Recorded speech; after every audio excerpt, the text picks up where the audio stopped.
करुणालयं नमामि भगवत्पादं शंकरं शंकराचार्यं केशवं बादराय ये मर्सिद्यो ಈಗ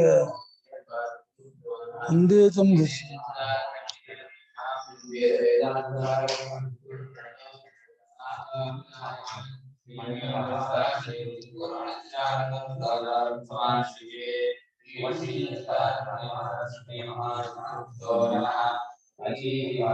ब्रह्मा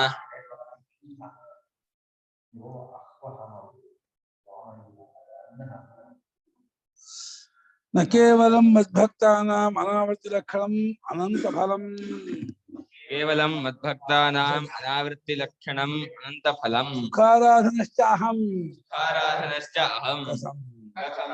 ಬರೀ ನನ್ನ ಭಕ್ತರಿಗೆ ವಾಪಸ್ ಬರದೇ ಇರೋದು ಅನ್ನೋದಾಗ ಅನಂತ ಫಲ ಅಂತ ಅಷ್ಟೇ ಅನ್ಕೋಬೇಡಿ. ಒಂದು ಕಂಪೇರು ಅಂದ್ರೆ ದೇವವ್ರತರು, ಪಿತೃವ್ರತರು, ಭೂತವ್ರತರು ಅದನ್ನು ಸೇರ್ಕೊಳ್ತಾರೆ. ನನ್ನ ವ್ರತರು ನನ್ನ ಸೇರ್ಕೊಳ್ತಾರೆ. ಆದ್ರೆ ನನ್ನ ವ್ರತರು ನನ್ನ ವಾಪಸ್ ಸಂಸಾರಕ್ಕೆ ಬರಲ್ಲ, ಅವ್ರು ಮಾತ್ರ ವಾಪಸ್ ಬರ್ತಾರೆ. ಒಂದೇ ಅಲ್ಲ ವ್ಯತ್ಯಾಸ, ಇಷ್ಟೇ ಅಲ್ಲ ತಾರತಮ್ಯ. ಇನ್ನೂ ಒಂದಿದೆ, ಏನು ಅಂದ್ರೆ ನನ್ನನ್ನು ಆರಾಧನೆ ಮಾಡೋದು ಸುಲಭ. ಆ ಭೂತಾರಾಧನೆ ಇದೆಯಲ್ಲ, ವಿನಾಯಕ ಚಿತ್ರ ಭಗಿನ್ಯಾದಿ ಆ ತಾಂತ್ರಿಕ ಪೂಜಾರಾಧನೆ, ಅದಕ್ಕೆ 8 ಗಂಟೆ 6 ಗಂಟೆ ಕೊಡ್ಕೊಬೇಕು.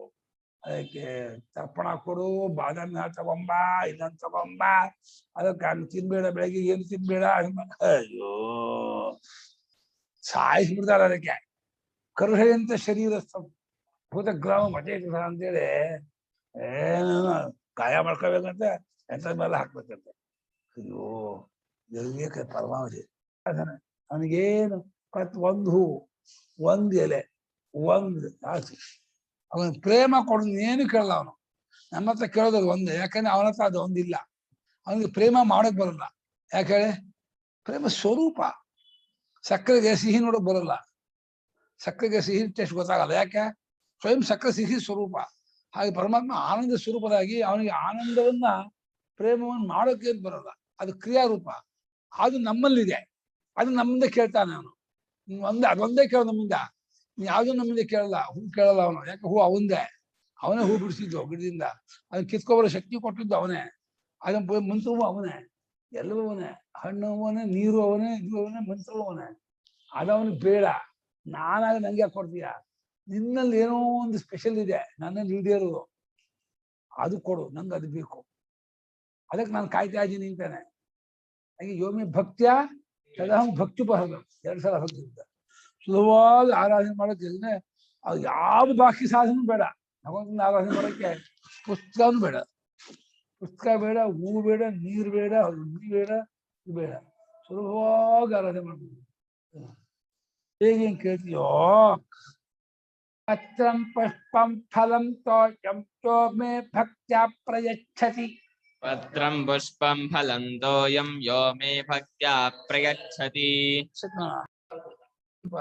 ಅಷ್ಟಾಮಿ ಪ್ರಯತಾತ್ಮನಃ ತದಹಂ ಭಕ್ತ್ಯುಪಹೃತಂ ಅಸ್ನಾಮಿ ಪ್ರಯತಾತ್ಮನಃ. ಪತ್ರಂ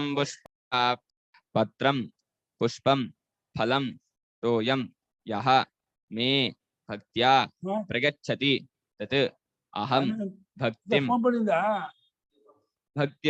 ಭಕ್ತ್ಯುಪಹೃತಂ ಅಸ್ನಾಮಿ ಪ್ರಯತಾತ್ಮನಃ. ಪತ್ರಾಣಿ ಪುಷ್ಪಾಣಿ ಫಲಾನಿ ತ್ವಯಾನಿ ಅಂತ ಹೇಳಿಲ್ಲ. ಪತ್ರಂ ಏಕವಚನ, ಪುಷ್ಪಂ ಒಂದು ತುಳಸಿ ಎಲೆ ಇಡು, ಒಂದು ತುಳಸಿ ದಳ ಇಡು, ಒಂದು ಹೂ ಬಿಡು ಮಾರಾಯ. ಇದು ಬಾಳೆ ಹೂ ಬಿಡ್ಬೇಕಂತೆ. ಯಾಕಂದ್ರೆ ಅಷ್ಟಾಮಿ ಅಂತ ಹೇಳಿದಾನೆ. ಈ ಹೂ ತಿನ್ನ ಬರಲ್ಲ, ಸಂಪಿಗೆ ಹೂ ಇಟ್ರೆ ತಿನ್ನ ಬರಲ್ಲ. ಬಾಳೆ ಹೂ ಇದೆಯಲ್ಲ, ಬಾಳೆ ಹೂ, ಒಂದು ತುಳಸಿ ಎಲೆ, ಒಂದು ದಡ ನೀರು. ಇದನ್ನ ಯಾರು ಭಕ್ತ್ಯಾ ಪ್ರಯಚ್ಛತಿ, ಯಾರು ಪದ ಒತ್ತಬೇಕಾದ್ರೆ ಸ್ಟ್ರೆಸ್ ಮಾಡ್ಬೇಕಾದ್ರೆ ಭಕ್ತಿ ಶಬ್ದಕ್ಕೆ, ಪ್ರೇಮದಿಂದ ಯಾರು ಕೊಡ್ತಾನೋ, ಅಲ್ಲಿ ಏನು ಕೊಡ್ತೀಯ ನೋಡಲ್ಲ, ಹೇಗ್ ಕೊಡ್ತೀಯ ನೋಡ್ತಾನೆ. ಯಾವಾಗ ಎಲ್ಲಿ ಏನು ಕೊಡ್ತೀಯ ನೋಡಲ್ಲ, ಯಾವುದನ್ನು ಹೇಗ್ ಕೊಡ್ತೀಯ, ಕೊಡುವಾಗ ನಿನ್ನ ಮನಸ್ಸಲ್ಲಿ ಏನಿದೆ, ಶ್ರದ್ಧಾ ಭಕ್ತಿ ಹೇಗಿದೆ, ಅದನ್ನು ನೋಡ್ತಾನೆ. ಯಾಕೆ? ಬುದ್ಧಿ ಲಕ್ಷ್ಯವನು, ಅಲ್ಲಿ ಅವನು ಮೋಸ ಮಾಡೋಕ್ಕಾಗಲ್ಲ.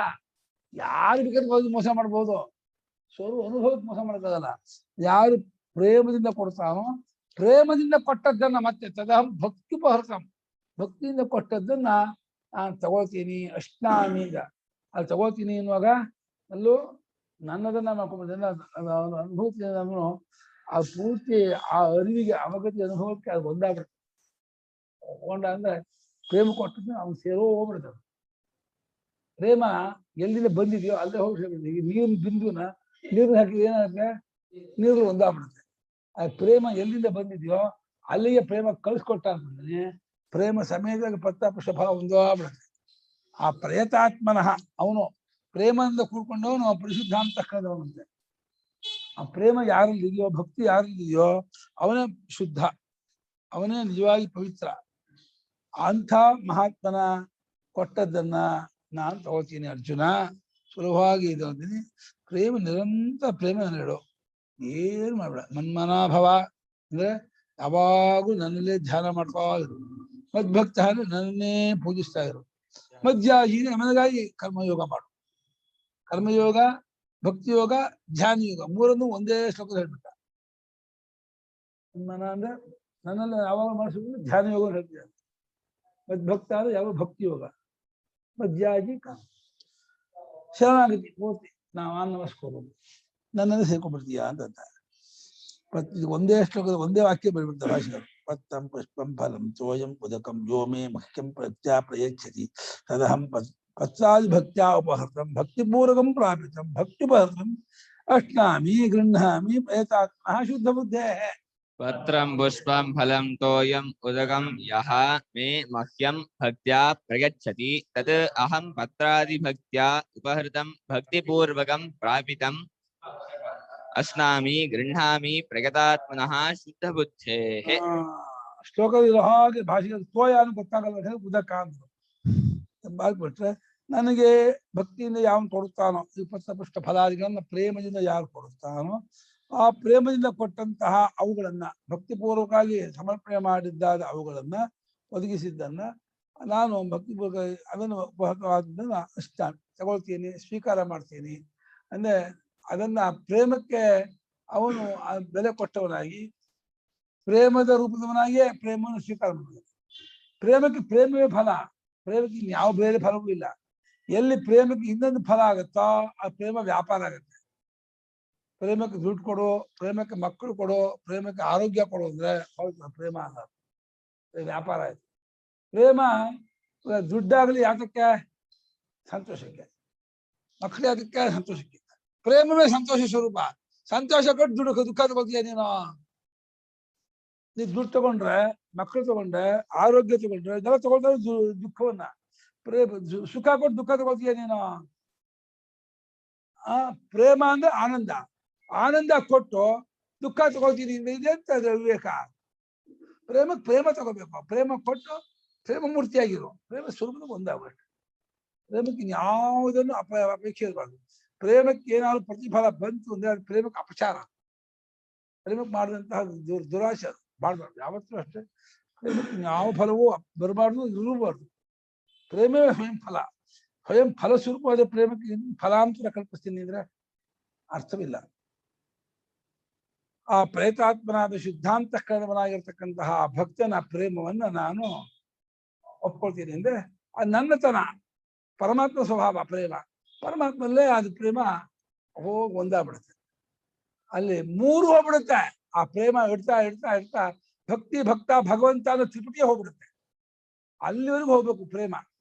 ನಾನ್ ಭಕ್ತ, ಇದೊಂದು ಭಕ್ತಿ ಸಾಧನ, ಅವನು ಭಗವಂತ ಎಲ್ಲಿವರೆಗೂ ಇರುತ್ತೋ ಅಲ್ಲಿವರೆಗೂ ನಿಜವಾದ ಪ್ರೇಮ. ಭಕ್ತಿ ಅಲ್ಲ ಅದು ಗೌಣ ಆಯ್ತು. ಆದ್ರೆ ಜ್ಞಾನ ಆಗ್ಲಿಲ್ಲ ಅಲ್ಲ ಗುರುಗಳೇ. ಇದು ಅದೇ ಜ್ಞಾನ ಅನ್ನೋದು ಇನ್ನೊಂದು ಮುಖ.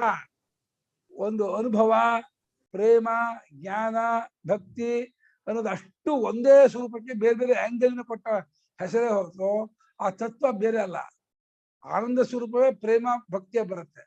ಅನುಭವ ಕಡೆಯಿಂದ ಆತ್ಮನಾಗಿ ಅನುಭವ ಆಯ್ತು ಅಂತ ಅದು ಗೊತ್ತಾಗುತ್ತೆ ಅಂದ್ಕೊಂಡು ಜ್ಞಾನ ಅಂತ ಅನ್ಸ್ಕೊಳ್ಳುತ್ತೆ, ಅರಿವಾಗತ್ತೆ ಅಂತ. ಅದು ಮೂರು ಅನುಭವ ಅಲ್ಲ, ಅದು ಒಂದೇ ಅನುಭವವೇ ಬೇರೆ ಬೇರೆ ಬೇರೆ ದೃಷ್ಟಿಕೋನದಲ್ಲಿ ನೋಡಿದ್ರೆ ಬೇರೆ ಬೇರೆ ಹೆಸರು ತಗೊಳುತ್ತೆ. ಒಂದೇ ಪರಮಾರ್ಥ ಆ ರೀತಿ ತೋರೋದ್ರಿಂದ ಆ ಪರಮಾರ್ಥ ಚಿಂತಾಮಣಿಯರು ಹೆಂಗ್ ಕಾಣ್ತೀವೋ ಹಂಗೆ ಯೋಚನೆ ಮಾಡ್ತಾರೆ. ಹಾಗೆ ಭಕ್ತಿ ಶುದ್ಧ ಬುದ್ಧಿಯಾದ ಆ ಭಕ್ತನ ಪ್ರೇಮವನ್ನು ನಾನು ಪ್ರೇಮ ರೂಪದವನಾಗಿ ಉಳ್ಕೊಂಡ್ಬಿಡ್ತೀನಿ. ಅವನ ಪರಿಚ್ಛಿನ್ನತೆಯನ್ನು ಕಳೆದು ಬಿಟ್ಟು ತನ್ನನ್ನು ಒಂದ್ ಮಾಡ್ಕೊಂಡ್ಬಿಡ್ತಾರೆ. ಅದು ಪ್ರೇಮದ ಸ್ವಭಾವವೇ ಒಂದಾಗೋದು, ಒಂದ್ ಮಾಡ್ಕೊಳ್ಳೋದು. ಎಷ್ಟು ಪ್ರೇಮ ಹೆಚ್ಚಾಗುತ್ತೋ ಅಷ್ಟು ಹತ್ರ ಆಗ್ತಾರೆ. ಇದು ಆ ಹತ್ರ ಮಿತಿಮೀರಿದ ಹತ್ರ ಅಂದ್ರೆ ಒಂದಾಗೋದೆ, ಅದಕ್ಕಿಂತ ಇನ್ನು ಹತ್ರ ಆಗ್ತಾಗಲ್ಲ. ಅವನಾಗೋದಕ್ಕಿಂತ ಬೇರೆ ಇನ್ನೊಂದು ಹತ್ರ ಇಲ್ಲ. ಎಷ್ಟು ಪಕ್ಕಕ್ಕೆ ಇಟ್ಕೊಂಡ್ರು ಬೇರೆನೆ ಅದು. ಎಷ್ಟೇ ಹೆಂಡತಿನ ಪ್ರೀತಿ ಮಾಡ್ಲಿ, ಮಕ್ಕಳ ಪ್ರೀತಿ ಮಾಡ್ಲಿ, ದುಡ್ಡ ಪ್ರೀತಿ ಮಾಡ್ಲಿ, ಇಲ್ಲಿ ಇಡ್ಬಹುದು ಅವ್ರು, ಇನ್ನು ಒಳಗ್ ತರಲ್ಲ. ಒಳಗ್ ದೇವ ತಿಂದ್ರು ಕೂಡ ನಮ್ಮ ಸುಳ್ಳಿರಲ್ಲ, ಅದು ಹೊರಕ್ಕೆ ಹೋಗುತ್ತೆ. ನಿಜವಾಗಿ ಒಂದಾಗೋದು ಅದು ದೂರದ ವ್ಯಕ್ತಿ ಪರಿಚಯದಿಂದ ಪ್ರೇಮ ಬರುತ್ತೆ, ಪ್ರೇಮದಿಂದ ನಮ್ಮವನಾಗ್ತಾನೆ, ಹತ್ರ ಆಗ್ತಾನೆ. ಎಷ್ಟು ಹತ್ರ ಆದ್ರೂ ಕೂಡ ನೀವು ಅವನು ಭೇದ ಇದ್ದೇ ಇರುತ್ತೆ. ಆದರೆ ಭಗವಂತನ ಪ್ರೇಮ ಇರ್ಬೇಕಾದ್ರೆ ಹಂಗಾಗಲ್ಲ. ಯಾಕಂದ್ರೆ ಭಗವಂತನ ಆತ್ಮನಾಗಿರೋದ್ರಿಂದ ಆ ಪ್ರೇಮ ಏನ್ ಮಾಡುತ್ತೆ ಅಂದ್ರೆ ನಮ್ಮ ತಲೆ ತೆಗೆದು ಹಾಕ್ಬಿಡುತ್ತೆ. ಈ ಶುದ್ಧಿ ರಸ ತಾನು ಜೀರ್ಣವಾಗಿ ಹೊಟ್ಟೆದಿಂದ ಹೇಗೆ ಜೀರ್ಣ ಮಾಡುತ್ತೋ, ಪ್ರೇಮ ನಮ್ಮ ಅಹಂಕಾರವನ್ನು ಕರಗಿಸ್ಬಿಡುತ್ತೆ. ನಮ್ಮ ಅಹಂಕಾರವನ್ನು ಕರಗಿಸೋದ್ರ ಮೂಲಕ ಪ್ರೇಮ ಸಾಗರದಲ್ಲಿ ಈ ಪ್ರೇಮ ಒಂದಾಗ್ಬಿಡುತ್ತೆ, ಅದು ಇದಾಗ್ಬಿಡುತ್ತೆ, ತ್ರಿಪಟಿಯಿಂದ ಕಳ್ಕೊಂಡ್ಬಿಡುತ್ತೆ. ಅದು ನಿಜವಾದ ಪ್ರೇಮ. ಅಲ್ಲಿ ಅಭಿವ್ಯಕ್ತಿ ಕೇಳೋ ಹಾಗಿಲ್ಲ. ರಮಣ ಮಹರ್ಷಿ ಹತ್ರ ಜ್ಞಾನದ, ಪ್ರೇಮದ, ಭಕ್ತಿ ಅಭಿವ್ಯಕ್ತಿ ಕೇಳುವಂತ ಮೌನವಾಗಿ ಇರ್ತಾರೆ. ಎಲ್ಲಿ ಅಭಿವ್ಯಕ್ತಿ ಇದೆಯೋ ಅಲ್ಲಿ ಭೇದ ಇದೆ, ಅಲ್ಲಿ ದ್ವೈತ ಇದೆ, ಅದು ಇದಾಗತ್ತೆ. ಅಭಿವ್ಯಕ್ತಿ ಇಲ್ಲದೆ ಇರುವ ನಿಜವಾದ ಪ್ರೇಮ ಭಕ್ತಿಯಿಂದ ಅದ್ವೈತ ಸ್ವರೂಪವೇ. ಅದು ಏನ್ ಮಾಡಿದ್ರು ಪ್ರಪಂಚದವರಿಗೆ ಚಚ್ಚ ಲೋಕೋ ನಗಾಹತಿ ಗೊತ್ತಾಗೋದೇ ಇಲ್ಲ. ಎಷ್ಟು ಊಹೆ ಮಾಡಿದ್ರು ಅದು ಅನುಭವಿಸೋದೇ ಗೊತ್ತಾಗುತ್ತೆ. ಯತ ಏವಂ ಅತಃ, ಈ ರೀತಿ ಇರೋದ್ರಿಂದ ಪ್ರೇತಾತ್ಮನಾದ ಶುದ್ಧಾಂತಕರದ ಭಕ್ತಿಯನ್ನು ನಾನು ಸ್ವೀಕಾರ ಮಾಡ್ತೀನಿ ಅಂತ. ಆದ್ರಿಂದ ಈ ಒಂದ್ ಕೆಲಸ ಮಾಡ, ಬಹಳ ಸಿಂಪಲ್ ಉಪದೇಶ ಮಾಡ್ತೀನಿ. ಏನು ಇದಕ್ಕೆ ಯಾವ ಐಶ್ವರ್ಯ ಬೇಡ, ಎಂಥದ್ದು ಬೇಡ. ಏನೋ ಮಾಡಿಯೇ ಮಾಡ್ತೀಯಲ್ಲಪ್ಪ, ಏನೋ ಮಾಡ್ತೀಯ, ಏನೋ ತಿಂತೀಯ, ಏನೋ ಕುಡ್ತೀಯ, ಅದಷ್ಟು ಭಗವಂತನ ಒಪ್ಪಿಸ್ಬಿಡು. ನಾನು ಅಂತ ಇಟ್ಕೊಳ್ಳ ಬೇಡ. ಪ್ರಮಾತೃತ್ವವನ್ನು ಕಿತ್ತಾಕೊಂಡು ಜೀವತ್ವವನ್ನು ಬಿಟ್ಕೊಂಡು ನಾನು ಒಂದು ಬಿಟ್ಕೊಂಡು ಅದು ಪರಮಾತ್ಮ ಅಷ್ಟು ಭಗವಂತನದು, ಭಗವತ್ ಸ್ವರೂಪ ಅಂತ ಹೇಳಿ ಭಗವದ್ ರೂಪದಿಂದ ಕಾಳು ಶುರು ಮಾಡು. ಅವಾಗ ಎಲ್ಲ ನಿಜವಾದ ಅರ್ಪಣೆ ಆಗುತ್ತೆ. ಯತ್ಕರೋಷಿ ಯದಶ್ನಾಸಿ ಯಜ್ಜುಹೋಷಿ ದದಾಸಿ ಯತ್, ಯತ್ಕರೋಷಿ ಯದಶ್ನಾಸಿ ಯಜ್ಜುಹೋಷಿ ದದಾಸಿ ಯತ್, ತಪಸ್ಯಸಿ ಕೌಂತೆಯ ತತ್ಕುರುಷ್ವ ಮದರ್ಪಣಂ, ಯತ್ತಪಸ್ಯಸಿ ಕೌಂತೆಯ ತತ್ಕುರುಷ್ವ ಮದರ್ಪಣಂ. ಯತ್ಕರೋಷಿ ಯದಶ್ನಾಸಿ ಯಜ್ಜುಹೋಷಿ ದದಾಸಿ ಯತ್, ಯತ್ತಪಸ್ಯಸಿ ಕೌಂತೆಯ ತತ್ಕುರುಷ್ವ ಮದರ್ಪಣಂ. ಯತ್ ಕರೋಷಿ ಯತ್ ಅಶ್ನಾಸಿ ಯತ್ ಜುಹೋಷಿ ದದಾಸಿ ಯತ್, ಯತ್ ತಪಸ್ಯಸಿ ಕೌಂತೆಯ ತತ್ ಕುರುಷ್ವ ಮತ್ ಅರ್ಪಣಂ. ಯತ್ಕರೋಮಿ ಯದಶ್ನಾಮಿ ಯಜ್ಜುಹೋಮಿ ದದಾಮಿ ಯತ್, ಯತ್ತಪಸ್ಯಾಮಿ ಕೌಂತೆ ಯತ್ಕರೋಮಿ ಗೋವಿಂದ ತತ್ಕರೋಮಿ ತ್ವದರ್ಪಣಂ ಅಂತ. ಯತ್ತಪಸ್ಯಾಮಿ ಗೋವಿಂದ ತತ್ಕರೋಮಿ ತ್ವದರ್ಪಣಂ. ಅಲ್ಲಿ ಯತ್ಕರೋಷಿ ಯದಶ್ನಾಸಿ ಅನ್ನೋದು ಲೌಕಿಕ ಕ್ರಿಯೆ, ಯಜ್ಜುಹೋಷಿ ದದಾಸಿ ಅನ್ನೋದು ವೈದಿಕ ಕ್ರಿಯೆ, ಯತ್ತಪಸ್ಯಸಿ ಅನ್ನೋದು ಸಮಸ್ತ ಉಪಾಸನಾ ಇದು. ಆ ತತ್ಕುರುಷ್ವ ಮದರ್ಪಣ ಅದ್ವೈತಾತ್ಮ ಜ್ಞಾನ. ಏನೇನ್ ಮಾಡ್ತೀಯೋ, ಏನಾದ್ರು ಮಾಡು, ಸುಮ್ಮನೆ ಒಂದು ಲೌಕಿಕವಾಗಿ ಒಂದು ಮನೆ ಕೆಲಸ ಗುಡಿಸೋದಿರ್ಬೋದು, ಒರೆಸೋದಿರ್ಬೋದು, ಏನು ಹೇಳಿಲ್ಲ. ಗುರುಗಳೇ ಈಗ ತಾನೇ ಹೇಳಿದ್, ಮತ್ತೆ ಒಂದ್ಸತಿ ಹೇಳ್ತೀರಾ? ಅದು ಯತ್ಕರೋಷಿ ಯದಷ್ಟಾಸಿ ಲೌಕಿಕ ಕ್ರಿಯೆಗೆಲ್ಲ ಉಪಲಕ್ಷಣ. ಅದ ಯತ್ಕರೋಮಿ ಯದಷ್ಟಾಮಿಯ ಈಗ ತಾನೇ ಹೇಳಿದ, ಅದು ಲೌಕಿಕ ಕ್ರಿಯಾ, ಲೌಕಿಕ ಕ್ರಿಯಾ ಅಂತ ಏನೋ ಹೇಳ್ತಾ ಇದ್ದಾರೆ. ಅದೇ ಯತ್ಕರೋಷಿ ಯದಷ್ಟಾಸಿ ಅಷ್ಟು ಲೌಕಿಕ ಕ್ರಿಯೆಗಳ ಉಪಲಕ್ಷಣ. ಫಾರ್ ಎಕ್ಸಾಂಪಲ್, ಯಜ್ಜುಹೋಷಿ ದದಾಸಿ ಸಮಸ್ತ ವೈದಿಕ ಕ್ರಿಯೆಗೆಲ್ಲ ಇದು ಉಪಲಕ್ಷಣ. ಯತ್ತಪಸ್ಯಸಿ ಅನ್ನೋದು ಸಮಸ್ತ ಉಪಾಸನೆ, ಭಾವನೆ ಎಲ್ಲದಕ್ಕೂ ಫಾರ್ ಎಕ್ಸಾಂಪಲ್. ತತ್ಕುರುಷ್ವ ತದರ್ಪಣ ಅನ್ನೋದು ಏಕಾತ್ಮದ ಒಂದು ಅದ್ವೈತ ಜ್ಞಾನ, ಒಂದಾಗೋದು ಅನುಭವ. ಒಂದಷ್ಟು ಮುಡಿಸ್ಬಿಟ್ಟ ಮೂರೊಂದು. ಏನೇನ್ ಮಾಡ್ತೀಯ, ನೀವು ಗುಡಿಸ್ಬೋದು, ಒರೆಸ್ಬೋದು, ಪಾತ್ರೆ ತೊಳಿಬಹುದು, ಅಥವಾ ಆಫೀಸ್ ಕೆಲಸ ಮಾಡ್ಬೋದು, ಅಂಗಡಿ ಹೋಗ್ಬೋದು, ಮಾಡೋದಷ್ಟು. ಆಮೇಲೆ ತಿನ್ನೋದಷ್ಟು, ಕುಡಿತೀಯ, ಏನ್ ತಿಂದು ಕುಡಿತೀವ ಅದಷ್ಟು ನಾನು ಅದು ಬಿಟ್ಕೊಂಡು ಮಾಡು. ತದರ್ಪಣ ಮಾಡೋದು ಹಾಗೆ. ಅಲ್ಲಿ ನಿನಗೆ ಒಪ್ಪಿಸ್ತಾ ಇದ್ದೀನಿ ಅಂತ ಅನ್ಸಬೇಕರ್ಥ. ಇದೆಲ್ಲ ನಿನ್ನ ದೃಶಿಕರ್ಮತ್ವ ಪತ್ತಿ ನಿಮಿತ್ತ ಸರ್ವಾ ಪ್ರವರ್ತಯ. ಚೈತನ್ಯಕ್ಕೆ ವಿಷಯವಾಗಿ ಎಲ್ಲಾ ಕ್ರಿಯೆಯು ನಡೀತಾ ಇದೆ. ಚೈತನ್ಯವೇ ಈ ಕ್ರಿಯೆಯನ್ನ ಉಂಟು ಮಾಡ್ತಿರೋದು.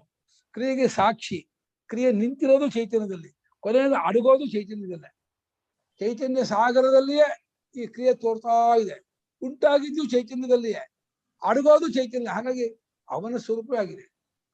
ಏನೇನ್ ಮಾಡ್ತೀಯೋ, ಏನೇನ್ ತಿಂತೀಯೋ, ಕುಡಿತೀಯೋ, ಅದಷ್ಟನ್ನು ಮತ್ತು ವೈದಿಕವಾಗಿ ಹೋಮ ಮಾಡೋದು, ದಾನ ಮಾಡೋದು ಅಂತ ಏನೇನು ವೈದಿಕ ವೇದವನ್ನು ಒಪ್ಪಿ, ಪುರಾಣವನ್ನು ಶಾಸ್ತ್ರವನ್ನು ಒಪ್ಪಿ ಏನೇನು ಮಾಡ್ತೀಯೋ ಅದೆಲ್ಲವನ್ನು, ಇನ್ನು ಇಂದ್ರಿಯ ನಿಗ್ರಹ, ಮನೋ ನಿಗ್ರಹ, ದೇವತಾ ಭಾವನೆ, ಉಪಾಸನೆ ಏನೇನು ಮಾಡ್ತೀವಿ ಎಲ್ಲ ತಪಸ್ಸು.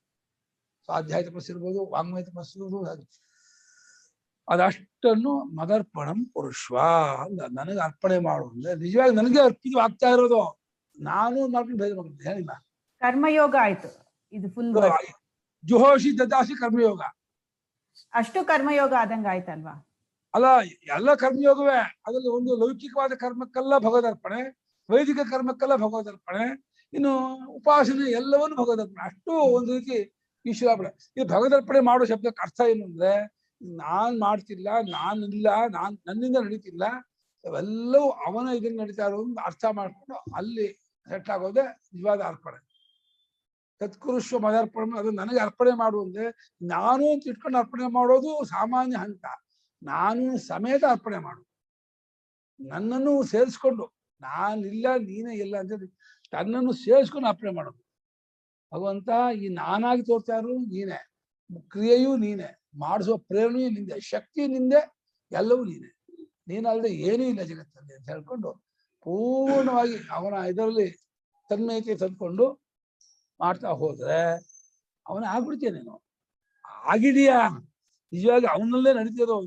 ಈಗ ಅರ್ಪಣೆ ಮಾಡು ನಮ್ ಕಡೆ ಹೇಳ್ತಿದ್ದಾನಲ್ಲ, ರಿಯಲಿ ಇದು ಹಾಗೆ ಹಾಕಿರೋದು. ವಾಸ್ತವವಾಗಿಯೂ ಯಾರಿಗೂ ಏನು ಮಾಡೋಕ್ಕೂ ಆಗ್ತಿಲ್ಲ, ತಿನ್ನೋಕ್ಕೂ ಆಗ್ತಿಲ್ಲ, ಹೋಮ ಮಾಡೋಕ್ಕೂ ಆಗ್ತಿಲ್ಲ, ದಾನ ಮಾಡೋಕ್ಕೂ ಆಗ್ತಿಲ್ಲ. ಅದಷ್ಟು ಚೈತನ್ಯವೇ ನಡೆಸ್ತಾ ಇರೋದು. ಚೈತನ್ಯದಿಂದಲೇ ಆಗ್ತಿರೋದು, ಚೈತನ್ಯಕ್ಕೆ ವಿಷಯವಾಗಿ ನಡೀತಿರೋದು, ಚೈತನ್ಯ ಇರೋದು, ಚೈತನ್ಯಾತ್ಮಕವಾಗಿಯೇ ಇದೆ. ವಸ್ತುತಃ ಹೇಳೋದಾದ್ರೆ ಯಾವುದು ಪರಮಾರ್ಥ ಸ್ವರೂಪವನ್ನು ಬಿಟ್ಟಿಲ್ವೇ ಇಲ್ಲ.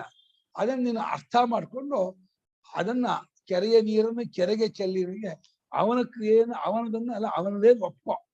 ಹೌದು, ನಂದಿಲ್ಲ, ನಾನಲ್ಲ, ಎಲ್ಲವೂ ಅವನಿಂದೇ ನಡೀತಿರೋದು, ಅವನದೇ ಆಗ್ತಿರೋದು ಅಂತ. ಅವನು ನಾನು ತಿಳ್ಕೊಂಡ್ರೆ ಅವನು, ನಾನಿಲ್ಲ ಅಂದ್ರೆ ಎಲ್ಲವೂ ನಾನೇ. ಅಹಂ ರುದ್ರೇಭಿರ್ವಸುಭಿಶ್ಚರಾಮಿ ಅಹಮಾದಿತ್ಯೈ ಕೃತ ವಿಶ್ವದೇವಿ. ಎಲ್ಲವೋ ಆತ್ಮಸ್ವರೂಪದಲ್ಲೇ ನಡೀತಾ ಇದೆ, ಆತ್ಮೇ ನಿಂತಿದೆ, ಆತ್ಮೇ ಆಗಿದೆ. ಅದಷ್ಟನ್ನು ಮದರ್ಪಣ ಪುರುಷ್ವ. ಪುರುಷ್ವ ರೂಪ ಕೃತೆಗೆ ಆಗತ್ತೆ, ಕರೋತಿಗೆ ಆಗಲ್ಲ. ಕೃತಾಂ ಕುರ್ವಾತಾಂ ಕುರ್ವತಾಂ ಕುರುಷ್ವ. ಯುಕ್ರೀಕರಣ ಉಭಯ ಬರೀತಾರೆ. ಕರೋತಿಗೆ ಕುರು ಆಗತ್ತೆ, ಕುರುತೆಗೆ ಕುರುಶ್ವ ಆಗತ್ತೆ. ಆತ್ಮೀಯ ಪದಕ್ಕೆ ಲೋಟಲ್ಲಿ ಶ್ವ ಬರುತ್ತೆ, ಕೊಲಪಿ ಪದಕ್ಕೆ ಮೊಟಕ ಬಿಡುತ್ತೆ.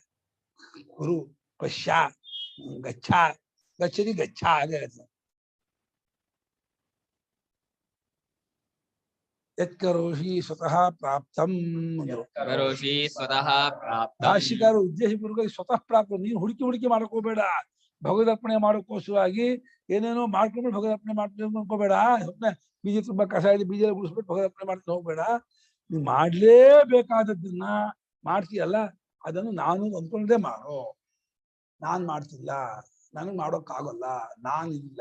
ನಿಜವಾಗಿ ಭಗವಂತನೇ ನಾನಾದ ರೂಪದಿಂದ ಕ್ರಿಯೆ ನಡೆಸ್ತಾ ಇದ್ದಾನೆ, ನಡೀತಾ ಇದೆ.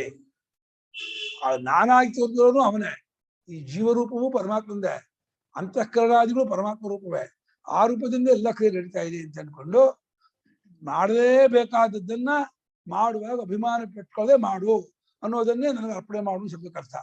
ಹಾಗೆ ಸ್ವತಃ ಪ್ರಾಪ್ತಂ ಯತ್ಕರೋಷಿ ಯದಶ್ನಾಸಿ ಯಜ್ಜುಹೋಷಿ ಅವನಂ ನಿರ್ವರ್ತಯಸಿ ಶ್ರೌತಂ ಸ್ಮಾರ್ತಂ ವಾ ಯದ್ದದಾಸಿ ಪ್ರಯಚ್ಛಸಿ ಬ್ರಾಹ್ಮಣಾದಿಭ್ಯಃ ಹಿರಣ್ಯಾನ್ನಾದಿ ಯತ್ತಪಸ್ಯಸಿ ತಪಶ್ಚರಸಿ ಕೌಂತೆಯ ತತ್ಕುರುಷ್ವ ಮದರ್ಪಣಂ ಮತ್ಸಮರ್ಪಣಂ.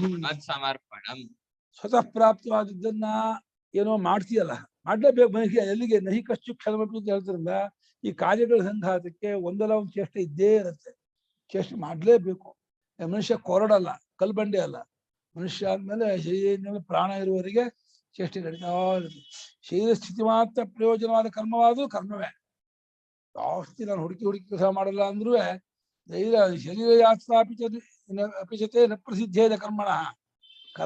ಅಕರ್ಮ ಆಗ್ಬಿಟ್ಟು ಶರೀರ ಯಾತ್ರೆ ನಡೆಯಲ್ಲ. ಅದು ಏನೋ ಒಂದು ಧೈರ್ಯ ಸ್ಥಿತಿಗಾಗಿ ಮಾಡ್ತೀಯಲ್ಲ, ಮಾಡಿದ್ರು ನಾನ್ ಮಾಡ್ತಿಲ್ಲ, ನಂದಲ್ಲ ಕ್ರಿಯೆ, ನಾನಿಲ್ಲ, ಭಗವಂತನೇ ನಾನಾಗಿ ತೋರಿ ಕ್ರಿಯೆ ನಡೆಸ್ತಾ ಇದ್ದಾರೆ. ಕ್ರಿಯೆ ನಡೆಯುತ್ತೆ, ಕ್ರಿಯೆಯಾಗಿ ತೋರ್ತಾ ಇದ್ದಾರೆ. ನಿಜ ಕ್ರಿಯೆಯೂ ಅವನೇ, ಕರ್ತೃವೂ ಅವನೇ, ಸಾಧನವೂ ಅವನೇ. ತ್ರಿಪುಟ್ ಮೂರು ಅವನೇ, ಕ್ರಿಯಾ ಕರ್ತೃ ಸಾಧನ. ಹಾಗೆ ಅವನೇ ಮಾಡ್ತಿರೋದು, ಅವನೇ ನಡೀತಾ ಇದ್ದಾರೆ.